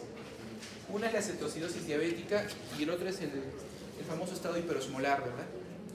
Y podemos tener estados mixtos, ¿ah? Pero bueno. El concepto de la cetocidosis diabética, una glucosa por encima de 250, con cuerpos cetónicos positivos en orina o en sangre y con un pH con acidosis metabólica y bicarbonato disminuido en plasma, ¿verdad? ¿Cuál es la fisiopatología? La fisiopatología, como dice ahí, ¿no? Deficiencia de insulina, y esa deficiencia de insulina va a tener mecanismos compensatorios. Se va a activar la glucogenólisis hepática, o sea, como no hay movilización de azúcar en la célula, se activan mecanismos para mejorar el nivel de azúcar. Tanto la glucogenólisis, la neoglucogénesis, se disminuye la utilización periférica de azúcar, y las hormonas contrarreguladoras como el glucagón, ¿no? Estimulan lipólisis y otros, y van a producir ácidos grasos libres. O sea, es como que el cuerpo está acostumbrado a usar el ciclo de Krebs y producir ATP con azúcar. Se bloquea el ciclo de Krebs porque no hay quien produzca, o no hay azúcar, y comienzas a utilizar grasas, y por ende vas a aumentar ácidos grasos libres y glicerol, y se desencadena un estado de cetocidosis diabética, ¿no? El factor desencadenante más importante en la cetocidosis diabética es generalmente el paciente, ¿ya? La causa más importante es que el paciente deja de tomar medicamentos, o no usa su insulina, o no toma su medicación, y eso va a generar casi el 90% de las causas de cetocidosis diabéticas, ¿ya? Otras causas frecuentes son las infecciones. Las infecciones, por eso ustedes tengan siempre miedo. Paciente diabético es inmunodeprimido. Nunca den de alta un paciente diabético con una infección leve, ¿no? Siempre obsérvenlo. Un paciente diabético se les puede complicar en un ratito. Son pacientes inmunodeprimidos, ¿no? Y acá tenemos las infecciones urinarias, respiratorias. Cualquier situación de estrés, chicos, cualquier situación de estrés en un diabético nos puede predisponer a la cetocidosis diabética. Cirugías, estrés, gestación, el síndrome de Cushing, el Krebs-Bassett, etc. Y la clínica es que tenemos síntomas de hiperglicemia. ¿Por encima de qué nivel de azúcar hay poliuria? 600. No. Sí, ¿O por encima de qué nivel de azúcar hay diuresis osmótica? 180. Por encima de 180 ya hay diuresis osmótica. ¿Y por qué creen que han puesto el punto de corte de 100 de azúcar? Porque encima de 100 ya hay daño ocular. Por eso es que cada vez el nivel de azúcar es más bajo. Y de repente en los años que vienen, el diagnóstico de diabetes ya no va a ser con 100, va a ser menos. Entonces, ¿cuáles son los síntomas de tener hiperglicemia? Orinan bastante, se deshidratan, tienen sed, bajan de peso y hay de respiración de Kussmaul, que es una respiración de acidosis, hay náuseas y vómitos, hay dolor abdominal, como ya hemos visto, puede haber hasta edema cerebral, que es más frecuente en la situación hiperosmolar, ¿verdad? Entonces, este es un cuadrito bonito de todo lo que les he escrito feo. Este cuadro está muy bonito. Lo que pasa es que puede haber dos cosas, ¿no? Una deficiencia total de insulina o una deficiencia relativa de insulina. Con no haber insulina, el cuerpo va a sacar energía de las grasas. Va a haber lipólisis, va a haber movilización de ácidos grasos libres del hígado, va a haber cetogénesis, disminuye la reserva alcalina y eso que produce es cetoacidosis, ¿verdad? Aumenta el triacilglicerol y va a haber hiperlipidemia. Las contrarreguladoras, ¿no? Disminuyen la utilización de glucosa, aumenta la gluconeogénesis, la glucogenólisis, ¿qué va a haber? Hiperglicemia. Entonces, por un lado va a haber cetoacidosis e hiperlipidemia porque hay movilización de ácidos grasos a la sangre, por otro va a aumentar la glucosa en sangre, ¿no? Y la glucosa alta va a causar ¿qué? Glucosuria, pérdida de agua y electrolitos, deshidratación, va a haber una hiperosmolaridad y acá nos vemos que si va a ser cetoacidosis diabética o va a ser un síndrome hiperosmolar. La fisiopatología es la misma. Generalmente, cuando la deficiencia es absoluta, hacen cetoacidosis diabética. Cuando la deficiencia es relativa, hacen hiperosmolar. Entonces, los diabéticos tipo 1 debutan más con ¿cuál? Cetoacidosis diabética. Esa es pregunta de examen siempre. Yo parezco la Fleming, ¿no? Pero bueno. Y los diabéticos tipo 2 debutan más con el coma hiperosmolar. ¿Ya? Y esta es la fisiopato, no hay otra causa. Todas las guías mantienen esta fisiopatología. Tiene que haber hiperglicemia, tiene que haber cetoacidosis y tiene que haber hiperlipidemia. Así de sencillo, no es cosa del otro mundo. Ahora, ¿cuáles son los datos del laboratorio? ¿Qué tendríamos que pedir nosotros en una cetoacidosis diabética? Glucosa, AGA y electrolitos, cuerpos cetónicos en orina, ¿no? Si puedo medir osmolaridad sérica o urinaria, y a veces amilasa y lipasa pudiesen estar falsamente elevadas. E inclusive la cetoacidosis diabética y el coma hiperosmolar son causas que aumentan el riesgo de embolía pulmonar. Diagnóstico diferencial, hay que ver causas de acidosis metabólica con anion GAP elevado.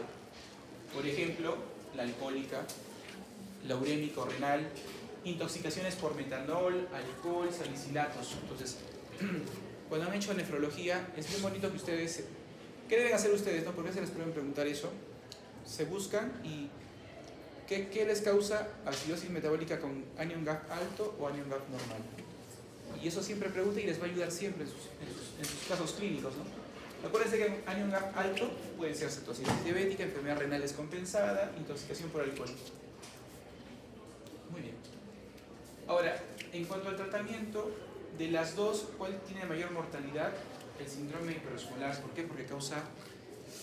En los dos puede haber edema cerebral.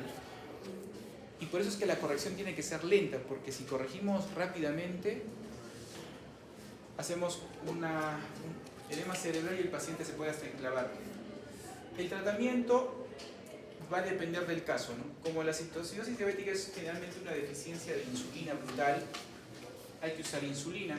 Hay distintos protocolos para usar insulina, bolos iniciales, etc. Hay que dar líquidos entre 3 a 6 litros. Hay que dar potasio. Ahorita les voy a mostrar un esquema para que eso sea más fácil, ¿ya?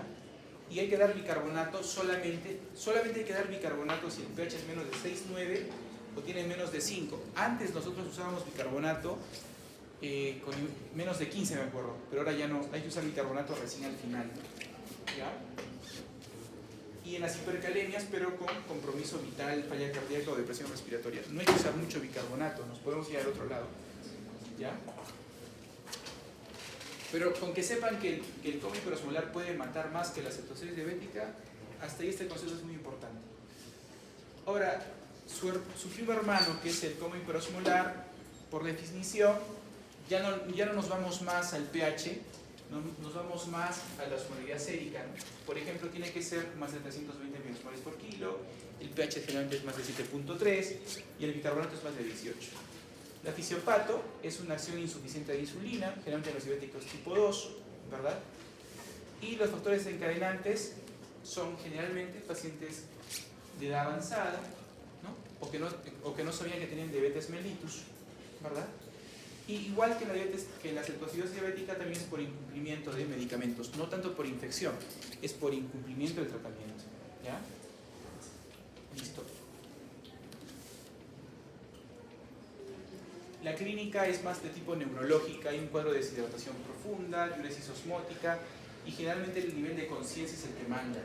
Son pacientes que vienen con estupor, bien somnolientos. El estado neurológico es lo que manda a veces también el diagnóstico. Pueden entrar en coma, convulsiones, etc. Por eso es que tiene mayor mortalidad, porque la deshidratación es más brusca y al ser más brusca hay edema cerebral, hay daño renal agudo, ¿verdad? Ojo, esto me gustó mucho, esto es muy importante. No había visto en ningún libro esto, pero los estados hiperosmolares tienen riesgo de embolia pulmonar, tienen riesgo de trombosis venosa. Hay que hacer profilaxis con heparinas. ¿Ya? Siempre acuérdense, cuando tengan un paciente en emergencia, le dicen al residente o al doctor, hay que ponerle su enoxaparina. Profiláctica, 30 gramos subcutánea. Ahora, esta tabla también es muy importante y de acá siempre vienen preguntas de sus exámenes de salud, el ENAM, es que la cetoacidosis diabética puede ser de grado leve, moderado o severo, a diferencia del coma hiperosmolar. ¿Ya? ¿Y de qué depende la gravedad de la cetoacidosis diabética? Depende del pH y bicarbonato. Acuérdense siempre, chicos. ¿Ya? Un pH entre 7.3 y 7.25 y bicarbonato entre 15 y 18, leve, ¿no? Moderada entre 7 y 7.24 y severa menos de 7. Esto siempre preguntan en los exámenes, chicos. Esto sí tienen que saber de memoria. ¿Ya? Esto sí, apréndanse de memoria. De ahí, cetonas en orina positivas en estos poquísimos, ¿verdad? El coma hiperosmolar generalmente son glucosas por encima de 600, súper alta, ¿no? Y la osmolaridad. Acuérdense, el punto de corte es 320 miliosmoles por kilo. ¿Ya? Creo que con esta tablita ya ustedes pueden diferenciar. Y el anion gap, acuérdense, ¿no? Leve 10 y más de 12 moderado severa. Y el estado neurológico estupórico. Entonces, paciente diabético que viene por un estado de encefalopatía, deshidratación severa, glucosa en 300, pero con pH casi normal, es un coma hiperosmolar o un estado hiperosmolar, y si el AGA está alterado es una cetoacidosis diabética. ¿Ya? Acá tenemos la fórmula para calcular las correcciones, ¿no? del anion gap y todo. Y el algoritmo de tratamiento de los estados hiperosmolares, acuérdense, no creo que vamos a ser muy fino. Esto lo debió hacer en emergencia. ¿Han hecho emergencia? No. Medicina interna también de terapéutica tampoco toca esto. Ando su examen, ¿no? ¿Esto les explicó el doctor? ¿Eres emergenciólogo? ¿No? Ya, entonces, en resumen, en los dos estados son 3 parámetros que tienen que manejar: fluidos, insulina y potasio. Y ustedes dicen, ¿por qué tiene que ver el potasio? ¿Qué pasa en la acidosis con el potasio? ¿Cómo está el potasio en sangre? Vamos a razonar. Me han estafado, ¿eh? ¿Cómo está el potasio en sangre cuando tienen acidosis? Sale de la célula, está con hipercalemia. Correcto. Entonces, el interno le pone cloruro con calio. No. Entonces, tanto en los dos, como en el estado hiperosmolar como en cetoacidosis diabética, tienen que ver el potasio. Siempre, acuérdense, tienen que ver el potasio. Inclusive a veces los nebulizamos para que el potasio entre a la célula, ¿no? Entonces, la base del tratamiento es fluidos, insulina y ver el nivel de potasio. ¿Ya? Lo primero es determinar el estatus de volemia. La regla de los 5, ¿no? deshidratación leve, moderada, severa. 5 a 10, de 10 a 15, más de 15. Si es una hipovolemia severa, tienen que dar cloruro de sodio, ¿no? Y después, si es un shock, dar cloruros, y hay que ver el sodio, porque también pueden causar hiponatremia por dilución o al contrario.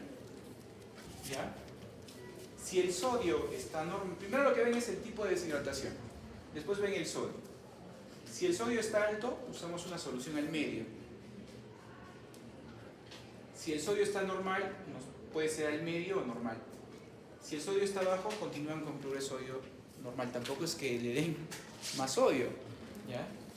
Entonces, para tratar fluidos, insulina y potasio, primero determinar el estado de... Siempre en todo paciente ustedes tienen que determinar el estado de shock. Tienen que ver el estado de deshidratación. Una vez que ustedes ven el estado de deshidratación, ven el sodio. ¿Para qué ven el sodio? Para ver la concentración del sodio que ustedes van a reponer. Si el sodio está alto o el sodio está normal, usan al medio. Si el sodio está bajo, usan una solución fisiológica o el sodio normal, ¿verdad? Ahora, cuando la glucosa está en el rango de 300 miligramos por decilitro, cuando ya les bajó su glucosa a 250 o 300, ya comienzan a usar dextrosa en la vía, ¿ya? En lo que es insulina, primero hay que usar bolos de insulina, la dosis es más o menos 0.1 por kilogramo de peso, inyectan y después utilizan infusión de insulina a una dosis de insulina por hora. ¿Hasta cuándo? Hasta llegar a niveles entre 250 y 300 y el estado neurológico del paciente para ver si puede comer o no. Se acabó. Y el potasio, siempre ver el potasio, chicos, si el potasio está bajo, si está normal o si está alto, ¿no? La idea es no usar potasio hasta que el potasio esté normal, porque si no podemos causarle un paro cardíaco por hipercalemia, ¿ya? Entonces, pero de una forma resumida, lo que nosotros usamos en emergencia y shock trauma es, sacamos un AGA, el AGA está corriendo, le indicamos a la enfermera pasarle 500 de cloruro de sodio a chorro. Ahora, ¿en qué pacientes tendríamos que tener cuidado de pasar mucho cloruro?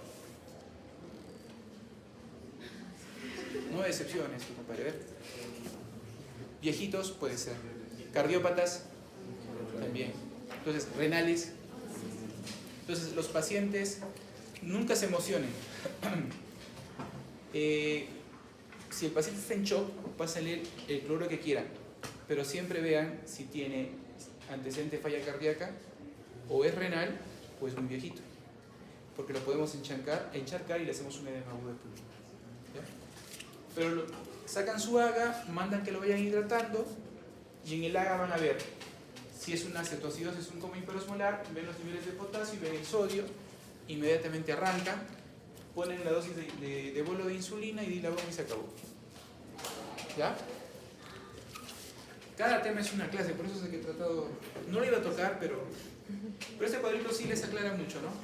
Ya, listo. La hipoglicemia. Ahora, ¿por qué es importante hipoglicemia, chicos? Porque la hipoglicemia puede matar, ¿ya? Y a veces los culpables somos nosotros. El paciente con fragilidad es aquel paciente, como les he explicado, que tiene mayor riesgo de hipoglicemia. Muchas veces nosotros, yo he visto colegas que indican sulfonilurias de segunda generación como glibenclamida, una cada 12. Y el paciente tiene 75 años de edad, tiene un bypass coronario y tiene arritmia. Entonces, primero que es un paciente adulto mayor, tiene riesgo cardiovascular elevado, es frágil y le estoy predisponiendo a hipoglicemia. Ahora que hablemos de las guías del ADA, vamos a ver cómo hay medicamentos que se tienen que usar en base al riesgo de hipoglicemia. La hipoglicemia puede ser clasificada en 3 niveles, ¿ya? Cuando les pedía que me traigan clasificación de hipoglicemia, solo un grupo me ha traído bien esta clasificación. Dos grupos. ¿Ya? ¿No fuiste tú? ¿O sí? No, tú no sé. Nivel 1, nivel 2 y nivel 3, chicos. Nivel 1, o sea, después vamos a discutir por qué tienen que ir estos dos números. ¿Ah?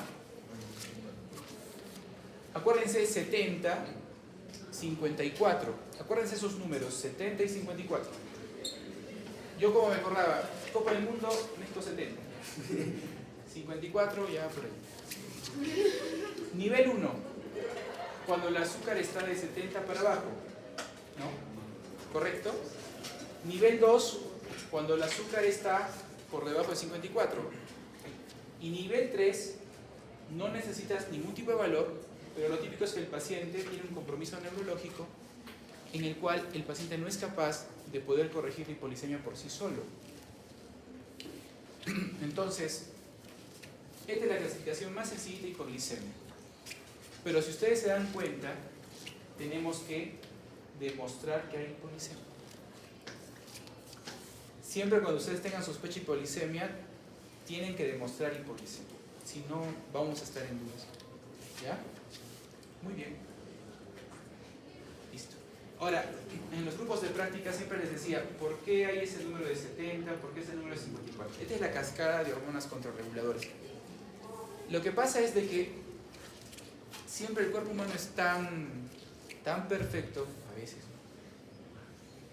que se trata de siempre, a ver, podemos estar acostumbrados todos los días a dormir de tal a tal hora, pero un día digamos que es en guardia, al día siguiente tú tienes que volver a pasar visita, pero tu cuerpo te pide dormir, o sea, tienes que compensar.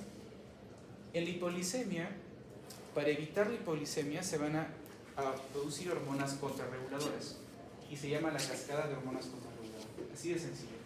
Esta imagen es de un artículo de LADA del 80 y pico. Yo siempre le digo a los chicos, cuando ustedes hagan su tesis y revisen artículos, siempre van a encontrar artículos que son artículos padre. ¿Qué son artículos padre? Son artículos que son antiguos y que han sido de referencia para los artículos nuevos. Y por concepto, en la base bibliográfica de su tesis tienen que tener unos 5 artículos padre o de referencia. Y plagiando. ¿Ya? Entonces, ¿qué es lo primero que se produce como respuesta, pregunta, examen? Ya les hago todas las preguntas, ¿no? Pero creo que nos va a tomar de acá. Lo primero es que se inhibe la producción de insulina. Es lo lógico, ¿verdad? Si yo tengo hipoglicemia, el cuerpo ¿qué hace? Bloquea la producción de insulina. ¿Y eso a qué nivel se da? A 82.8 miligramos por decilitro. No estamos en 70. Cuando ya llegamos a niveles de 70, o sea, cuando ya estamos en lo que es hipoglicemia, en 68 se libera el glucagón, en 66 adrenalina y hormona de crecimiento. ¿Por qué es importante la hormona de crecimiento? Ustedes han hecho en pediatría deficiencia de hormona de crecimiento. ¿Han hecho? ¿Saben diferenciar un paciente que tiene talla baja idiopática de talla baja? ¿No han hecho todavía? ¿No? Ya. Sí han hecho. Con la doctora Nancy. ¿O no? Entonces, la idea, chicos, nosotros para poder... A ver, ¿quién me dice 2 pruebas para ver deficiencia de hormona de crecimiento? Solo 2 pruebas. Ya, la GH basal, ya esa es una. Pero pruebas estimuladoras. La IGF no, es buen parámetro, pero no. El IGF-1 es un buen parámetro para ver niveles de hormona de crecimiento, pero no es una prueba confirmatoria. La prueba estimuladora, ¿no saben otra cosa? Lo que pasa es de que cuando uno tiene talla baja, uno puede tener... Acuérdense que la hormona de crecimiento es pulsátil, la secreción es pulsátil, entonces yo puedo tomarle la muestra al niño en ayunas y la hormona está bajita, pero el pulso es después y yo me perdí de agarrar el pico mayor de hormona de crecimiento. ¿Qué es lo que hago? Hago que el paciente tenga hipoglicemia. ¿Por qué hago que tenga hipoglicemia? Para ver si tiene buena respuesta a hormona de crecimiento. Entonces, ¿qué hacemos? Le inyectábamos insulina en la vena y chequeando, sacábamos sangre y veíamos el nivel de hormona de crecimiento que debe estar por encima de 7, por otros por encima de 10. Hay otras que son las pruebas con arginina, con vasopresina, son otras pruebas con clonidina, con prueba de ejercicio, en fisiología han hecho. ¿Se acuerdan cuando los hicieron correr el doctor Díaz, que en paz descanse? ¿No les enseñó el doctor Díaz? Los hizo correr las escaleras. Solo que esa prueba no es tan sensible porque, sobre todo en niños, no nos ayuda mucho. Pero acuérdense que la hormona de crecimiento es una hormona que produce hiperglicemia. Por eso habíamos dicho que la acromegalia tiene mayor riesgo de diabetes. ¿Listo? Entonces, Se inhibe la insulina, se libera el glucagón, de ahí sigue la adrenalina, hormona de crecimiento, a niveles 57 sigue el cortisol, ¿verdad? Y es por eso que ya, a partir de los 60, 50, ya ahí comienzan a ver los síntomas de hipoglicemia, hay disfunción neurológica, o sea que puede haber arritmia cardíaca, disfunción cognitiva y podemos entrar en coma y convulsiones. Facilito. ¿Ya? Entonces si les preguntan, coloquen en orden las hormonas controladoras, ya saben. Es que eso preguntan. Ya. Listo. Les estoy diciendo, ya. Mecanismo fisiológico, ¿no?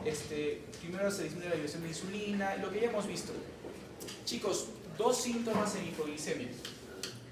Los síntomas neurogénicos o autonómicos y los neuroglucopénicos. Autonómicos se presentan entre 55 y 60 y son sobre todo de tipo adrenérgicos. La adrenalina se libera para compensar porque la adrenalina produce hiperglicemia y que va a haber palpitaciones, palidez, sudoración, etc. Puede haber colinérgicos, sensación de hambre, parestesias. Correcto. Y los neuroglucopénicos es cuando es menos de 50, estado del sensorio, ¿no? Cefalea, disminución de la capacidad de concentración, trastorno de conducta. Mi maestra, por ejemplo, la doctora Porto, me contó un caso de un viejito que iba siempre por emergencia y siempre iba por excitación psicomotriz y nadie le daba bola. Y un día un pata va y le toma el hemoglucotest y la glucosa en 30. Entonces, los viejitos son una caja de Pandora. Ahí pídale todo, ¿eh? Pero el viejito hacía excitación psicomotriz, o sea, no tenía somnolencia, estupor, no, hacía excitación psicomotriz. Entonces, chicos, en hipoglicemia hay dos tipos de síntomas, los autonómicos y los neuroglucopénicos, ¿ya? Miren, puede haber pesadillas, etc. El tratamiento es la regla de los 15, ¿verdad? En pacientes que tienen la capacidad de tomar, o sea, de que no se puedan atragantar, etcétera, o aspirar, se les da 15 gramos de carbohidratos simples de absorción rápida, se espera 15 minutos, se controla la glucosa y si no, se inyecta otros 15 miligramos hasta que mejore. ¿Correcto? Ahora, si el paciente está medio inconsciente y no tiene la capacidad de tolerar azúcar, hay que darle glucago, que en el Perú no tenemos glucago, en Chile sí tienen glucago. Se puede dar subcutáneo, intramuscular o intranasal. Y en pacientes que tienen problemas ya más profundos o están hospitalizados, les damos por vía endovenosa dextrosa al 33%. Las ampollas se quieran, 3, 6 ampollas, ¿ya? Y otras cosas que siempre yo les he dicho, que yo lo he visto en mi práctica clínica, es que le tengan miedo a las hipoglicemias por las sulfonilurias. ¿Por qué motivo? Tienen un tiempo de vida media muy largo. O sea, los viejitos que toman glibenclamida, no es que ustedes vayan por emergencia y le dicen, muy bien doctor, si vino con una glucosa en 70, le he puesto dextrosa al 33, 3 ampollas, le he pasado, ha tolerado vía oral, ¿y qué has hecho? Le he dado de alta. Te matan, lo tienes que hospitalizar. ¿Por qué? Porque la glibenclamida va a seguir recirculando en el cuerpo, así como las insulinas de acción prolongada. Ese paciente te va a hacer hipoglicemia en 4 o 6 horas. Y como son viejitos, de repente está durmiendo y hace hipoglicemia en la madrugada y eso daña la cabecita. Entonces, este concepto es muy importante. Pacientes en los cuales la hipoglicemia sea por sulfonilurias o insulinas prolongadas, tipo NPH, glargina, detemir, hospitalicen a su paciente. ¿Ya? ¿Listo? Las complicaciones crónicas de la diabetes pueden ser de dos tipos, las que son vasculares y las no vasculares. Las más frecuentes son las vasculares. Y vasculares pueden ser de pequeño vaso o de gran vaso, ¿verdad? Pequeño vaso es el ojito, retinopatía, nefropatía, neuropatía diabética. Y de grandes vasos, cardiopatía isquémica, ACV o enfermedad periférica. La verdad, en la práctica, las dos están presentes. No hay por qué decir que ese diabético no tenga una y la otra, eso es mentira, ¿ya? Y ustedes tienen que buscar esto en sus pacientes. Vamos a ver por qué el algoritmo ya contempla prevención de enfermedad. Y las complicaciones no vasculares son la famosa gastroenteropatía diabética. La gastroenteropatía diabética es que el paciente tiene gastroparesia o puede tener diarrea. son pacientes que comienzan a tener llenura precoz. Paciente con diabetes que tenga llenura precoz, ¿cuáles son los síntomas de llenura precoz? Dolor en epigastrio, reflujo, náuseas o vómitos precoces. Hay que descartar gastropatía diabética. Y nosotros en medicina nuclear hacemos un estudio de vaciamiento gástrico. O afecciones en la piel, dermatitis en la piel. ¿Ya? Entonces, por ejemplo, complicaciones neurológicas, ACV o ictus, puede haber cuadro de angina, infarto o falla cardíaca. Hay 4 veces mayor riesgo de falla cardíaca en pacientes diabéticos. A nivel, puede haber impotencia por mala circulación. Muchas veces dentro del protocolo de estudio de pacientes que tienen disfunción eréctil, hay que ver cómo están los niveles de azúcar y darles metformina mejora. Puede haber claudicación intermitente. ¿Qué es la claudicación? No es el músculo. La claudicación es que el paciente cuando camina más requiere mayor irrigación y va a haber isquemia. Inclusive cuando el paciente tiene dolor en reposo, no puede caminar en reposo, es una claudicación severa. Y cuando ya es periférica microvascular, puede haber gangrena, ¿no? Y otras complicaciones son vejiga neurogénica, la enteropatía que les dije, que puede ser... Acuérdense que la clínica de la neuropatía diabética es que es una disfunción sensible bilateral distal en calcetín, ¿verdad? Empieza en guantes y en calcetín. ¿Listo? Lo típico de la diabetes es que empieza de arriba hacia abajo, de las manos hacia arriba. ¿Listo? Como dicen acá, sensitiva distal, y para eso habría que usar el diapasón, ¿no? Para ver sensibilidad de los piecitos.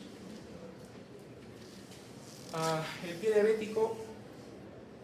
diabético es una alteración crónica, generalmente ya son pacientes de diabetes de larga data, ¿verdad? Y lo que pasa acá es que hay una mala circulación. Lo que sí tienen que saber es que Staphylococcus aureus y gram negativo son las 2 bacterias más frecuentes.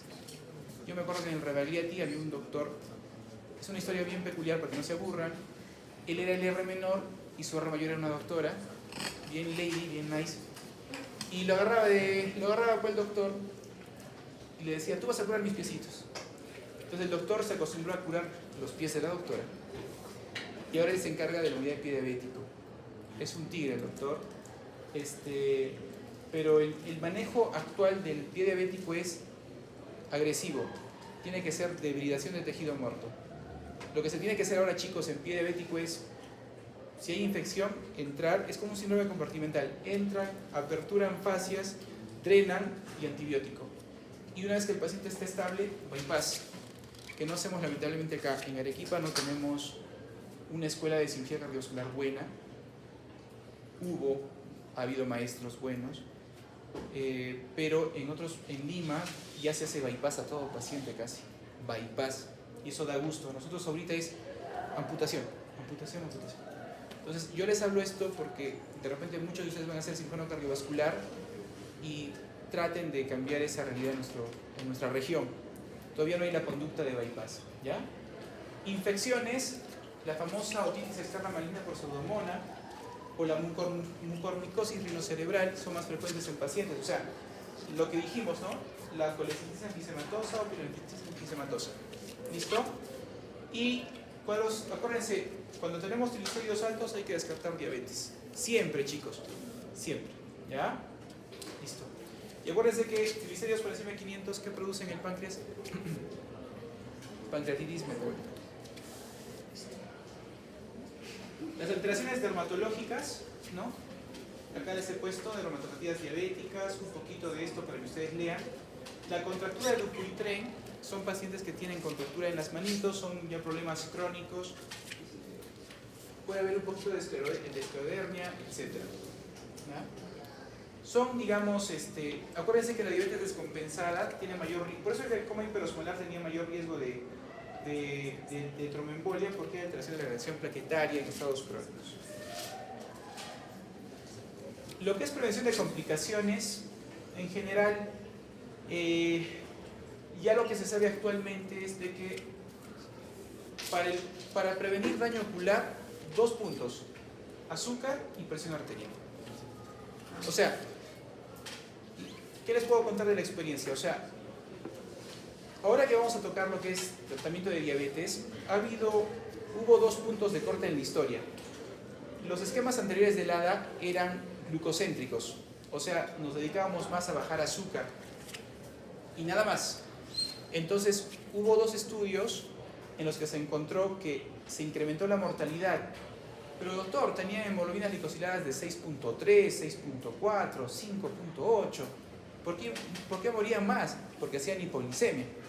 Pero dentro de eso se vio que se mejoraba la retinopatía diabética. Entonces, para el ojito, control de azúcar y tener buena presión arterial. Si ustedes les preguntan, la respuesta de la retinopatía diabética tiene que ver con el mejor control externo de azúcar, verdadero. Nefropatía diabética, también control de glucosa y azúcar, los dos, pero ya tenemos medicamentos, ¿no? Y dentro de estos los famosos SGLT2, ¿verdad? Los ISGLT2, vamos a ver. En lo que es neuropatía y pie diabético, azúcar, lo que es cuidado de pies y evitar fumar. Pregunta examen que yo leí en el MIR. ¿Qué protege en pie diabético? El tabaquismo. Hay que dejar de fumar. Tienen que decir a sus pacientes no fumen, ¿ya?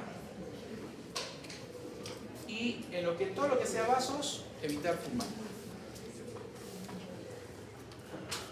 Ya, entonces entramos al tratamiento.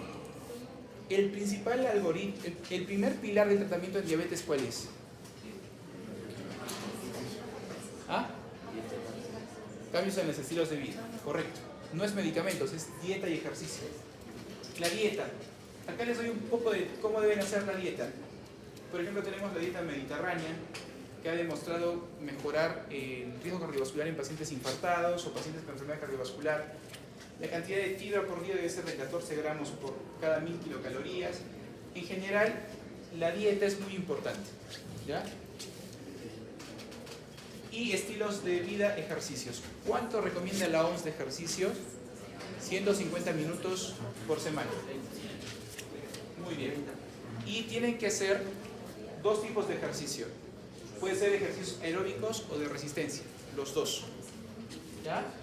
¿Listo? Muy bien. Ahora pasemos a insulina. Pero antes de insulina, eso de acá. En diabetes, lo que ustedes tienen que saber son dos cosas en diabetes. Primero, estimación de riesgo cardiovascular. Y dos, estimación de daño renal. ¿Por qué motivo? Porque en el algoritmo del tratamiento de diabetes, nosotros vamos a basar el tratamiento en base a la estratificación de riesgo aquí y de acá. ¿Ustedes cómo calculan la filtración glomerular en el paciente? ¿Qué fórmula conocen? Había la de Korokop-Bol, que era 140 menos la edad por el peso y esa. Pero hay una que se llama la CK-DEPI. ¿Sí? Esa úsenla. No, está bien, esa tienen que usarla. Esa fórmula es la más exacta actualmente para estimar filtración glomerular. ¿Y por qué tenemos que saber filtración glomerular? Porque para ver la nefropatía diabética, nosotros con saber la albuminuria y la filtración, podemos saber en qué grado de daño renal nos encontramos. ¿Ya? Entonces, ¿qué significa? Que puedo tener paciente que tenga buena filtración glomerular, pero que tenga proteinuria, ya tiene mayor riesgo cardiovascular. Los pacientes que tienen microalbuminuria tienen mayor riesgo cardiovascular. Ahora, ¿por qué es importante clasificar al paciente diabético como de moderado, alto o muy alto riesgo? Primer concepto, no hay diabético de bajo riesgo. Pregunta examen. No hay diabético de bajo riesgo. El diabético es de moderado, alto o muy alto. Entonces, diabéticos de moderado riesgo son diabéticos jóvenes, por ejemplo, tipo 1 menos de 35 años, o tipo 2 menos de 50 años, o duración de diabetes de menos de 10 años, sin otros factores de riesgo. O sea, todos los pacientes diabéticos que les hacemos diagnóstico. Alto riesgo, cuando la diabetes dura 10 a más años, o hay daño de órgano blanco, pero sin daño de órgano blanco y otro factor de riesgo adicional. Por ejemplo, diabético que tiene 15 años de evolución, que es hipertenso y tiene proteinuria. Y el paciente de muy alto riesgo es aquel que tiene ya independientemente del tiempo de duración de la diabetes, o de la edad, por ejemplo, del paciente de la diabetes, es que ya tiene daño de órgano blanco o tiene 3 factores de riesgo mayor. Por ejemplo, es hipertenso, sedentario, fumador, y que tenga, por ejemplo, antecedente de infarto, angina o nefropatía diabética. O los pacientes diabéticos que tienen más de 20 años de duración, los tipo 1. Entonces, ¿por qué es importante esto? Porque el tratamiento ya no es para todos metformina. El tratamiento va a ser proteger a estos pacientes con elevado riesgo cardiovascular. ¿Listo? Y por eso es de que vienen las famosas guías de LADA, que han debido ser en sus prácticas. En general, lo importante de las guías de LADA es de que el primer pilar es cambios en los estilos de vida y ejercicio. La metformina, que era el primer antidiabético oral, no lo es más. El tratamiento va a depender de que ustedes evalúen daño de órgano blanco. Entonces, no se usa metformina como primer antidiabético oral, se usa en base al daño del órgano blanco. Por ejemplo, si tengo pacientes que hacen que este paciente tenga enfermedad cardiovascular, por ejemplo, paciente que tiene infarto previo o que tiene falla cardíaca con fracción de eyección preservada, yo no voy a elegir metformina, voy a elegir los ISGLT2, que ya vamos a ver. O si tengo un paciente que tiene diabetes y tiene un KDIGO G3B, yo voy a elegir ISGLT2. O sea, ya no uso metformina sola. Puedo usar metformina con ISGLT2, correcto. Y esto, como dice, es independiente del control de azúcar, más que todo al riesgo cardiorrenal. Ahora, ¿qué más dice el ADA, no? Que la medicación puede ser dada en base al control del peso del paciente. Yo puedo dar los medicamentos, por ejemplo, mira, ¿no? Para enfermedad cardiovascular, ISGLT2 o GLP-1. Para falla cardíaca, ISGLT2. Para daño renal, ISGLT2. Independiente de la hemoglobina glicada. Yo puedo usar metformina con ISGLT2 para todos estos pacientes, siempre y cuando el paciente tenga una depuración para metformina por encima de 45. Porque por debajo de 45 no hay que dar metformina, acuérdense. ¿Ya? Ahora, también yo puedo dar el tratamiento en base a la eficacia del medicamento para bajar azúcar. Por ejemplo, los medicamentos que bajan bien el azúcar son las insulinas y los GLP-1, ¿verdad? O en base al costo del paciente, ¿no? Si el paciente no tiene medios, tendré que usar una sulfonilurea o una insulina antigua. Si yo quiero que el paciente pierda peso, son los GLP-1. Entonces, el tratamiento de la diabetes se basa en ya no solamente bajar azúcar, sino se basa en estimar el riesgo cardiovascular y renal. O sea, tienen que evaluar daño de órgano blanco, chicos, acostúmbrense eso. Cada vez que tengan un paciente, ahora que deben dar su examen práctico en julio, ¿verdad? ¿Su examen práctico es en julio? De esto, de medicina. ¿No? ¿No? ¿No van a examen práctico? ¿Ya no? Ha salido de pandemia, ¿no? Ya. Lo mató el paciente. Lo que creo que van a hacer ahora, los van a mandar con un paciente. Y nos vamos a reunir nosotros en el hospital, 3 o 4 médicos, y del paciente ustedes van a tener que decirnos todo. Entonces, si toca diabetes, ustedes me van a decir, doctor, es un paciente con diabetes que tiene una nefropatía, que digo tantos, o es un paciente diabético que tiene riesgo cardiovascular alto por tal y por tal y por tal. ¿Ya? O sea, y por eso yo justifico que este paciente debería usar A, B o C, ¿correcto? ¿Ya? Listo. Muy bien. Ahora, entonces, este es un esquema para también ver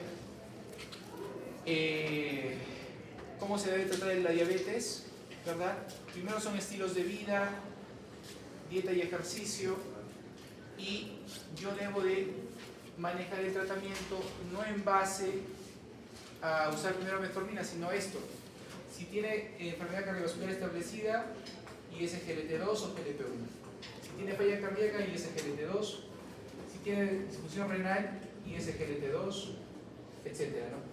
El tratamiento es en base a lo que yo quiero buscar. Ya no es metformina sola, como decía. El tratamiento va a depender del daño de órgano blanco, ¿correcto? Ya no es en base a metformina sola. Listo. Ahora, lo que es insulina. Ya para ir terminando. Insulina.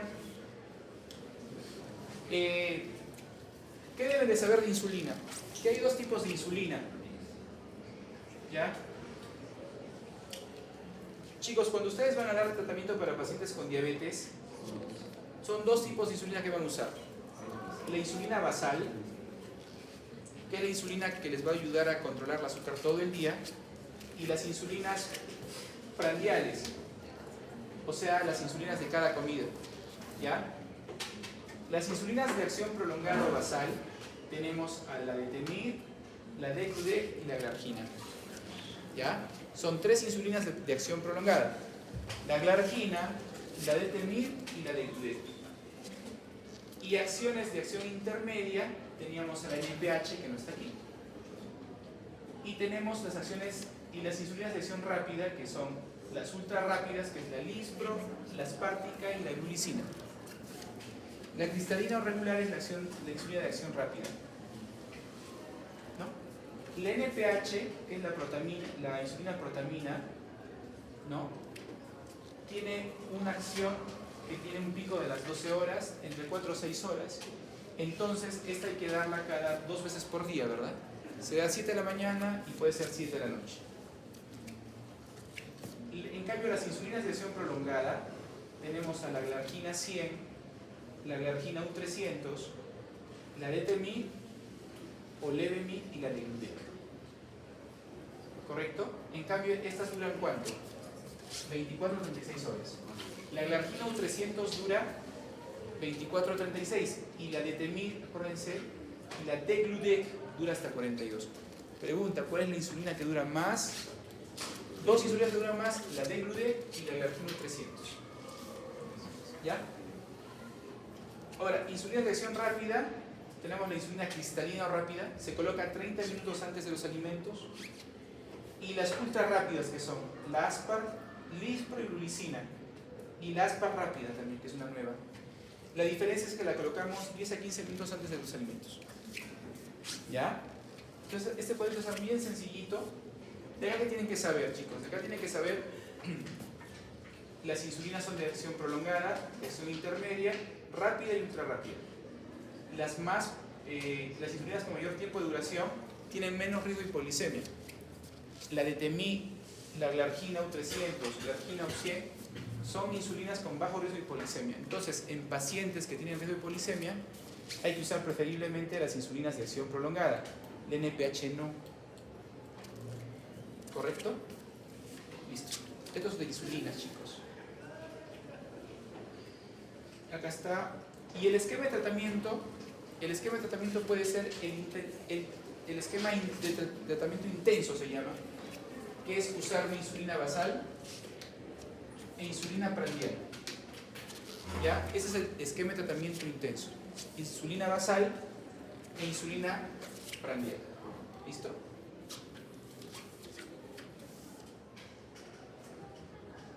Ahora, ¿cuándo tenemos que usar insulina en los diabéticos tipo 2? Eso también es pregunta. Cuando yo tengo un paciente de diabetes tipo 2 que no me controla con antidiabéticos orales, por ejemplo, estoy con metformina, estoy con ISGLT2 y no me controla, y yo le encuentro una hemoglobina glicada por encima de 10 o más hacia arriba, o más de 300, ya pasa en insulina. Por ejemplo, ese paciente que yo les dije tenía glucosa 320, creo, y la glicada estaba en 13 o 11, ese paciente ya tiene que ir a insulina. Ya no puedo darle 3 antidiabéticos orales, no le va a hacer nada. No le va a hacer nada a ese paciente y ese paciente se va a descompensar y va a hacer cetoacidosis diabética. ¿Ya? ¿Listo? Este es otro concepto. ¿Cuándo yo debo de insulinizar en pacientes de diabetes tipo 2?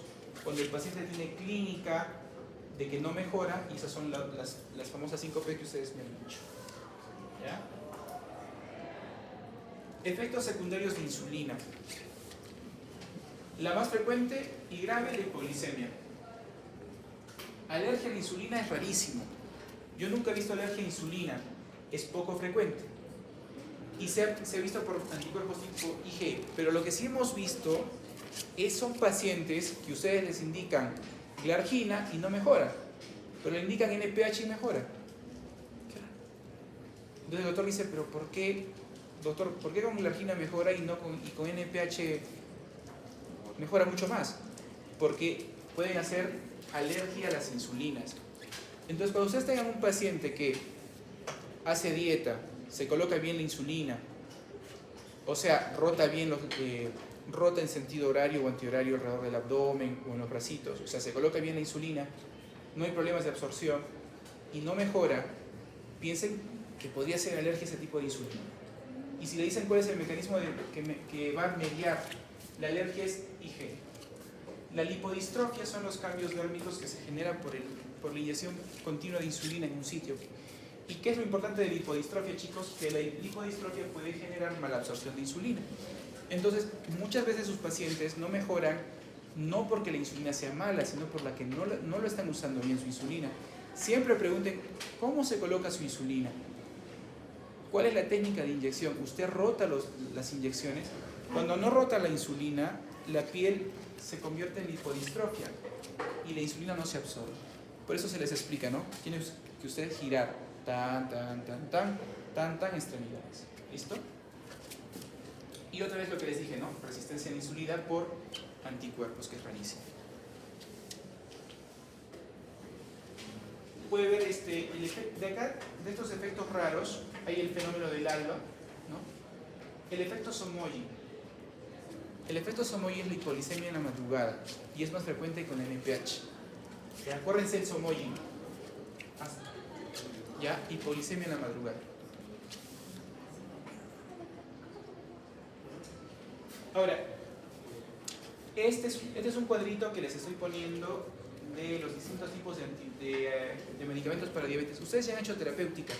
Me dijeron que ya han leído, les han explicado esto, ¿no? ¿No? ¿Nada? Sí. Ya.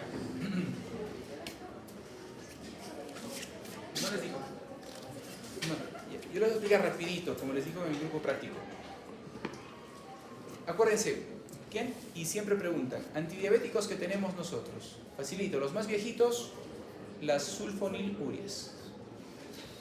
Las sulfonilurias tenemos de primera, segunda y tercera generación. La más antigüita ya no se usa porque producía diabetes insípida, porque hacía que el paciente orine un montón y causaba hiponatremia dilucional. Es la gliburida, ya no se usa. Y tenemos la glibenclamida, glipizida, glipepirida y glicacida. La glibenclamida es la de segunda generación, tiene muy buena potencia para bajar el azúcar, pero causa hipoglicemia. En cambio, las otras como glipizida, glicacida y glimepirida tienen menos tendencia a hipoglicemia. Si les preguntan cuál de los siguientes antidiabéticos orales causa más hipoglicemia y les ponen todas las sulfonilurias, marcan la glibenclamida. ¿Ya? Anoten, ya. Después, las etalimidas no las tenemos acá en Perú, así que no se preocupen. La alfa-carbosa es un inhibidor de la disacaridasa, tampoco la tenemos, en otros países la tiene un efecto bueno. Las tiazolidendionas. ¿Qué tienen que saber de tiazolidendionas? Que son las de utilidad para hígado graso no alcohólico. ¿Ya? ¿Qué les van a preguntar y qué tienen que saber?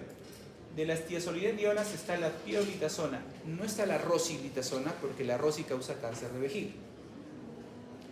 En cambio, la pioglitazona se ha demostrado que tiene utilidad en NASH, dosis entre 15 y 30 gramos por día. Como antidiabético tiene potencia intermedia baja, pero ¿cuál es el efecto colateral? Retención de líquidos. Por eso no se la usa mucho en pacientes que tienen falla cardíaca y diabetes, porque retienes agua. Nada más, entonces de pioglitazona, que es útil para el NASH. Los DP4 sí los tenemos acá. ¿Ya? Ahí tenemos las gliptinas, acuérdense. Lina, glida, saxalina y alogliptina. Estas gliptinas, los DPP-4, acuérdense que son los medicamentos de elección en pacientes adultos mayores. Tienen poca tasa de hipoglicemia. Los agonistas del GLP-1, al grano, para bajar de peso. Bajar de peso, tienen alta potencia para bajar azúcar, ¿ya? Y se puede asociar con insulinas. Entonces, GLP-1, acuérdense, para bajar de peso, o sea, diabético con altas dosis de insulina. Pregunta, ¿no? Tengo un paciente diabético en tratamiento de 10 años, tiene obesidad grado 3 y está con 50 unidades de insulina por día, no hay mejoría. ¿Qué haría usted? Se puede añadir un GLP-1 para ir bajando dosis de insulina, buena opción, ¿ya? Y los GLP-1 son buenos para la arteriosclerosis y para enfermedad renal, ¿ya? Pero GLP-1 es para bajar de peso, chicos. La pregunta del examen, ¿ah? No, a marcar eso, me enojo. ¿Combinarían GLP-1 con DPP-4? ¿No? ¿Por qué? Pan con pan. DPP-4 y GLP-1 actúan igual. No vale la pena.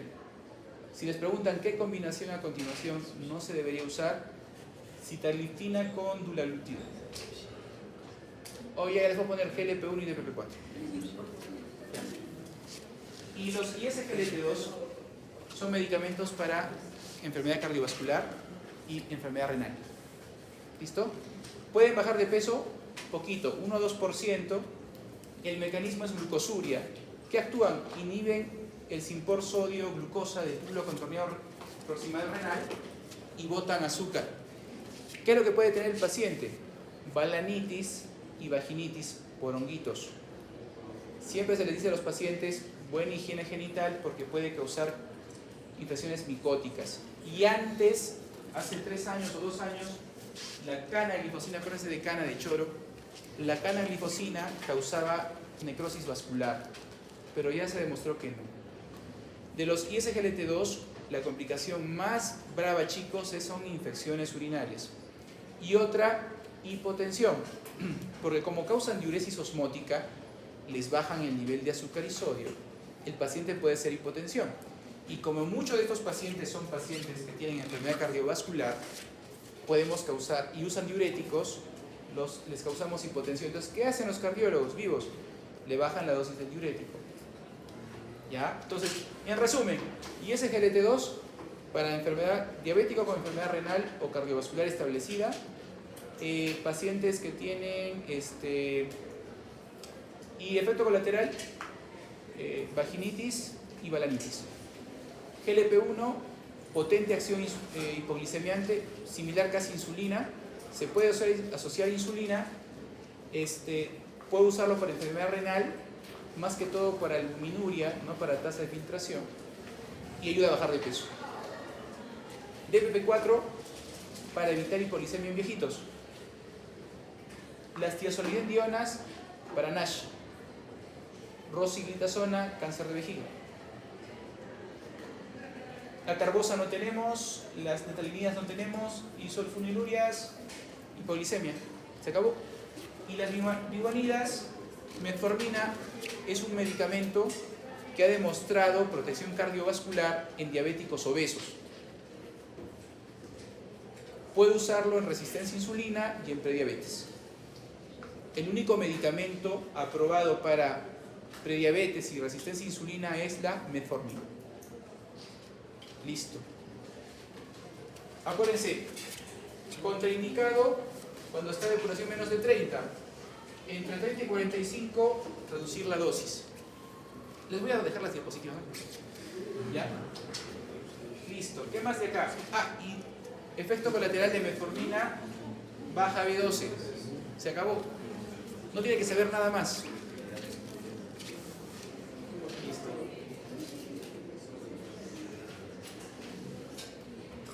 Y ahí para terminar, o se quieren quedar una hora más, ya está bien. ¿Cuáles son las metas de tratamiento de los pacientes con diabetes? Las metas es glicadas por debajo de 7, glucosa en ayunas entre 80 y 130 y postprandial menos de 180. Pregunta examen. ¿Correcto? Sin embargo, acuérdense, tenemos que olvidarnos que el diabético solo tiene que uno pensar en control de azúcar. Tenemos que ver control de presión arterial, tabaco y otras cosas. Presión arterial por debajo de 140/90, 130/80 y evitar el tabaquismo. La pregunta es, ¿todos los pacientes diabéticos deben llegar a esta meta? ¿Sí o no? No. ¿Por qué, doctor? Si yo, lo que habíamos dicho en el estudio, cuando nosotros nos dedicamos a solamente bajar azúcar, como dice el doctor, yo puedo tener meta de 8 en un paciente que es terminal, un paciente que tiene poca expectativa de vida, 6 meses de vida, o es un paciente renal, o que tiene ACV. Acuérdense, son metas referenciales. La hemoglobina glicosilada no es obligatoria llevarla a 7, depende del estado del paciente. ¿Correcto? Y bueno, de diabetes gestacional, no han hecho tampoco en gineco, ¿no? Sí ha hecho, ¿no? Ya.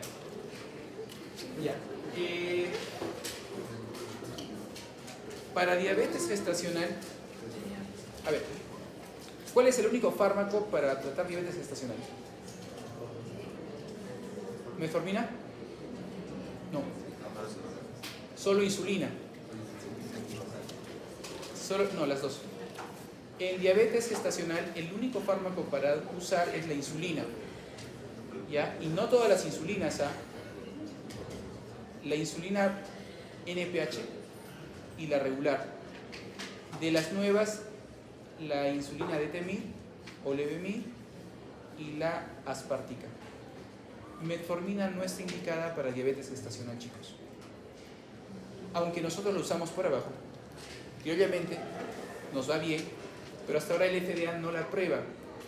Pero, ¿en qué situaciones sí podemos usar la metformina sin que tengamos miedo de que nos auditen? Porque es la verdad.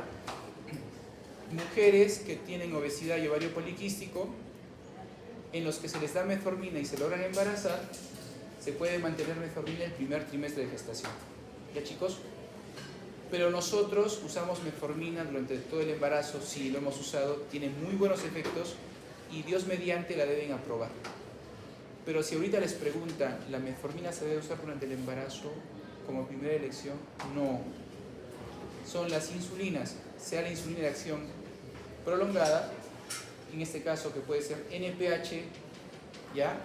La Levemir o DT-MIR o la cristalina y la aspartica. En cuanto a gestación, ¿en qué pacientes debemos de buscar diabetes? No en todas. En pacientes que tengan obesidad, que tengan antecedentes de diabetes gestacional previa, que tengan resistencia a la insulina o prediabetes, o resultados obstétricos previos, macrosomía fetal. En esos grupos de pacientes, nosotros tenemos que buscar sí o sí diabetes en el primer trimestre. O sea, estamos obligados a buscar diabetes. En el segundo semestre, acuérdense, chicos, le voy a dar la perlita porque es mucho. Diabetes gestacional, ¿se debe hacer diagnóstico en el primer trimestre? No. Solamente en pacientes con alto riesgo cardiovascular. Segundo punto, ¿cuándo hay que hacer el diagnóstico por ley? Entre la semana 24 y 28, de manera universal, salvo que ya la haya diagnosticado antes. ¿Cuál es el test que se usa? El test de O'Sullivan. En el tercer trimestre, ¿se puede hacer diagnóstico de diabetes gestacional? Sí. Si tengo una paciente que en los meses anteriores ha tenido resultados poco dudosos, pero que tiene una probabilidad alta de diabetes gestacional, puedo hacer diagnóstico de diabetes con un test de O'Sullivan. ¿Ya? ¿Qué más en diabetes gestacional? Este es un poquito el diagnóstico de diabetes gestacional. Pregunta examen, ¿en qué semana se debe hacer el diagnóstico? 24 o 28 semanas. Siempre preguntan eso. Y antes, solamente cuando tenga factores de riesgo. Nada más. La diabetes gestacional, ¿riesgo de qué produce? Macrosomía fetal, malformaciones, óbito, preeclampsia. ¿Ya, chicos? Como prevención, ¿qué se debe hacer? La paciente tiene que bajar de peso para su embarazo próximo. ¿Ya? ¿Hasta ahí alguna pregunta? Doctor. En caso de una paciente que tenga diabetes gestacional y tenga una tasa de filtración menor a 50, que está contraindicada a usar insulina, ¿qué medicamento le podría dar? No está contraindicada la insulina menos de 50. Menor a 50. No. Porque la insulina la podemos seguir usando en pacientes con enfermedad renal terminal. Pero se le devuelve la dosis. Lo que hacemos es titular dosis. Cuando ustedes empiezan a usar insulina, se empieza con más o menos una dosis de 0,1 por kilo o 10 unidades por día de insulina. Y en base a eso se va titulando. Pero la depuración de menos de 50 no es contraindicación de insulina. ¿Ya? Otra pregunta, ¿existe la posibilidad de que exista una situación diabética con un síndrome hiperosmolar? Sí, puede haber casos mixtos. Hay cuadros mixtos, pero generalmente no es lo habitual, ¿no? Pero sí hemos tenido casos mixtos lo que a veces parece, hay muchos cuadros de coma hiperosmolar que se complican y hacen cetoacidosis. Porque ¿qué pasa? El diagnóstico es tardío y ya comienza a haber hipoperfusión tisular, y ya la hipoperfusión tisular y la acidosis láctica es bien marcada y pasas a una cetoacidosis diabética. No es lo habitual, pero puede haber casos mixtos. ¿Ya? Pero en el cuadrito que les he dado está bien claro, ¿no? Cómo diferenciar uno del otro. ¿Otra pregunta que tengan? ¿Nada? ¿Otra clase más? No, ya no. Ya chicos, entonces, ¿a quién le dejo las diapos?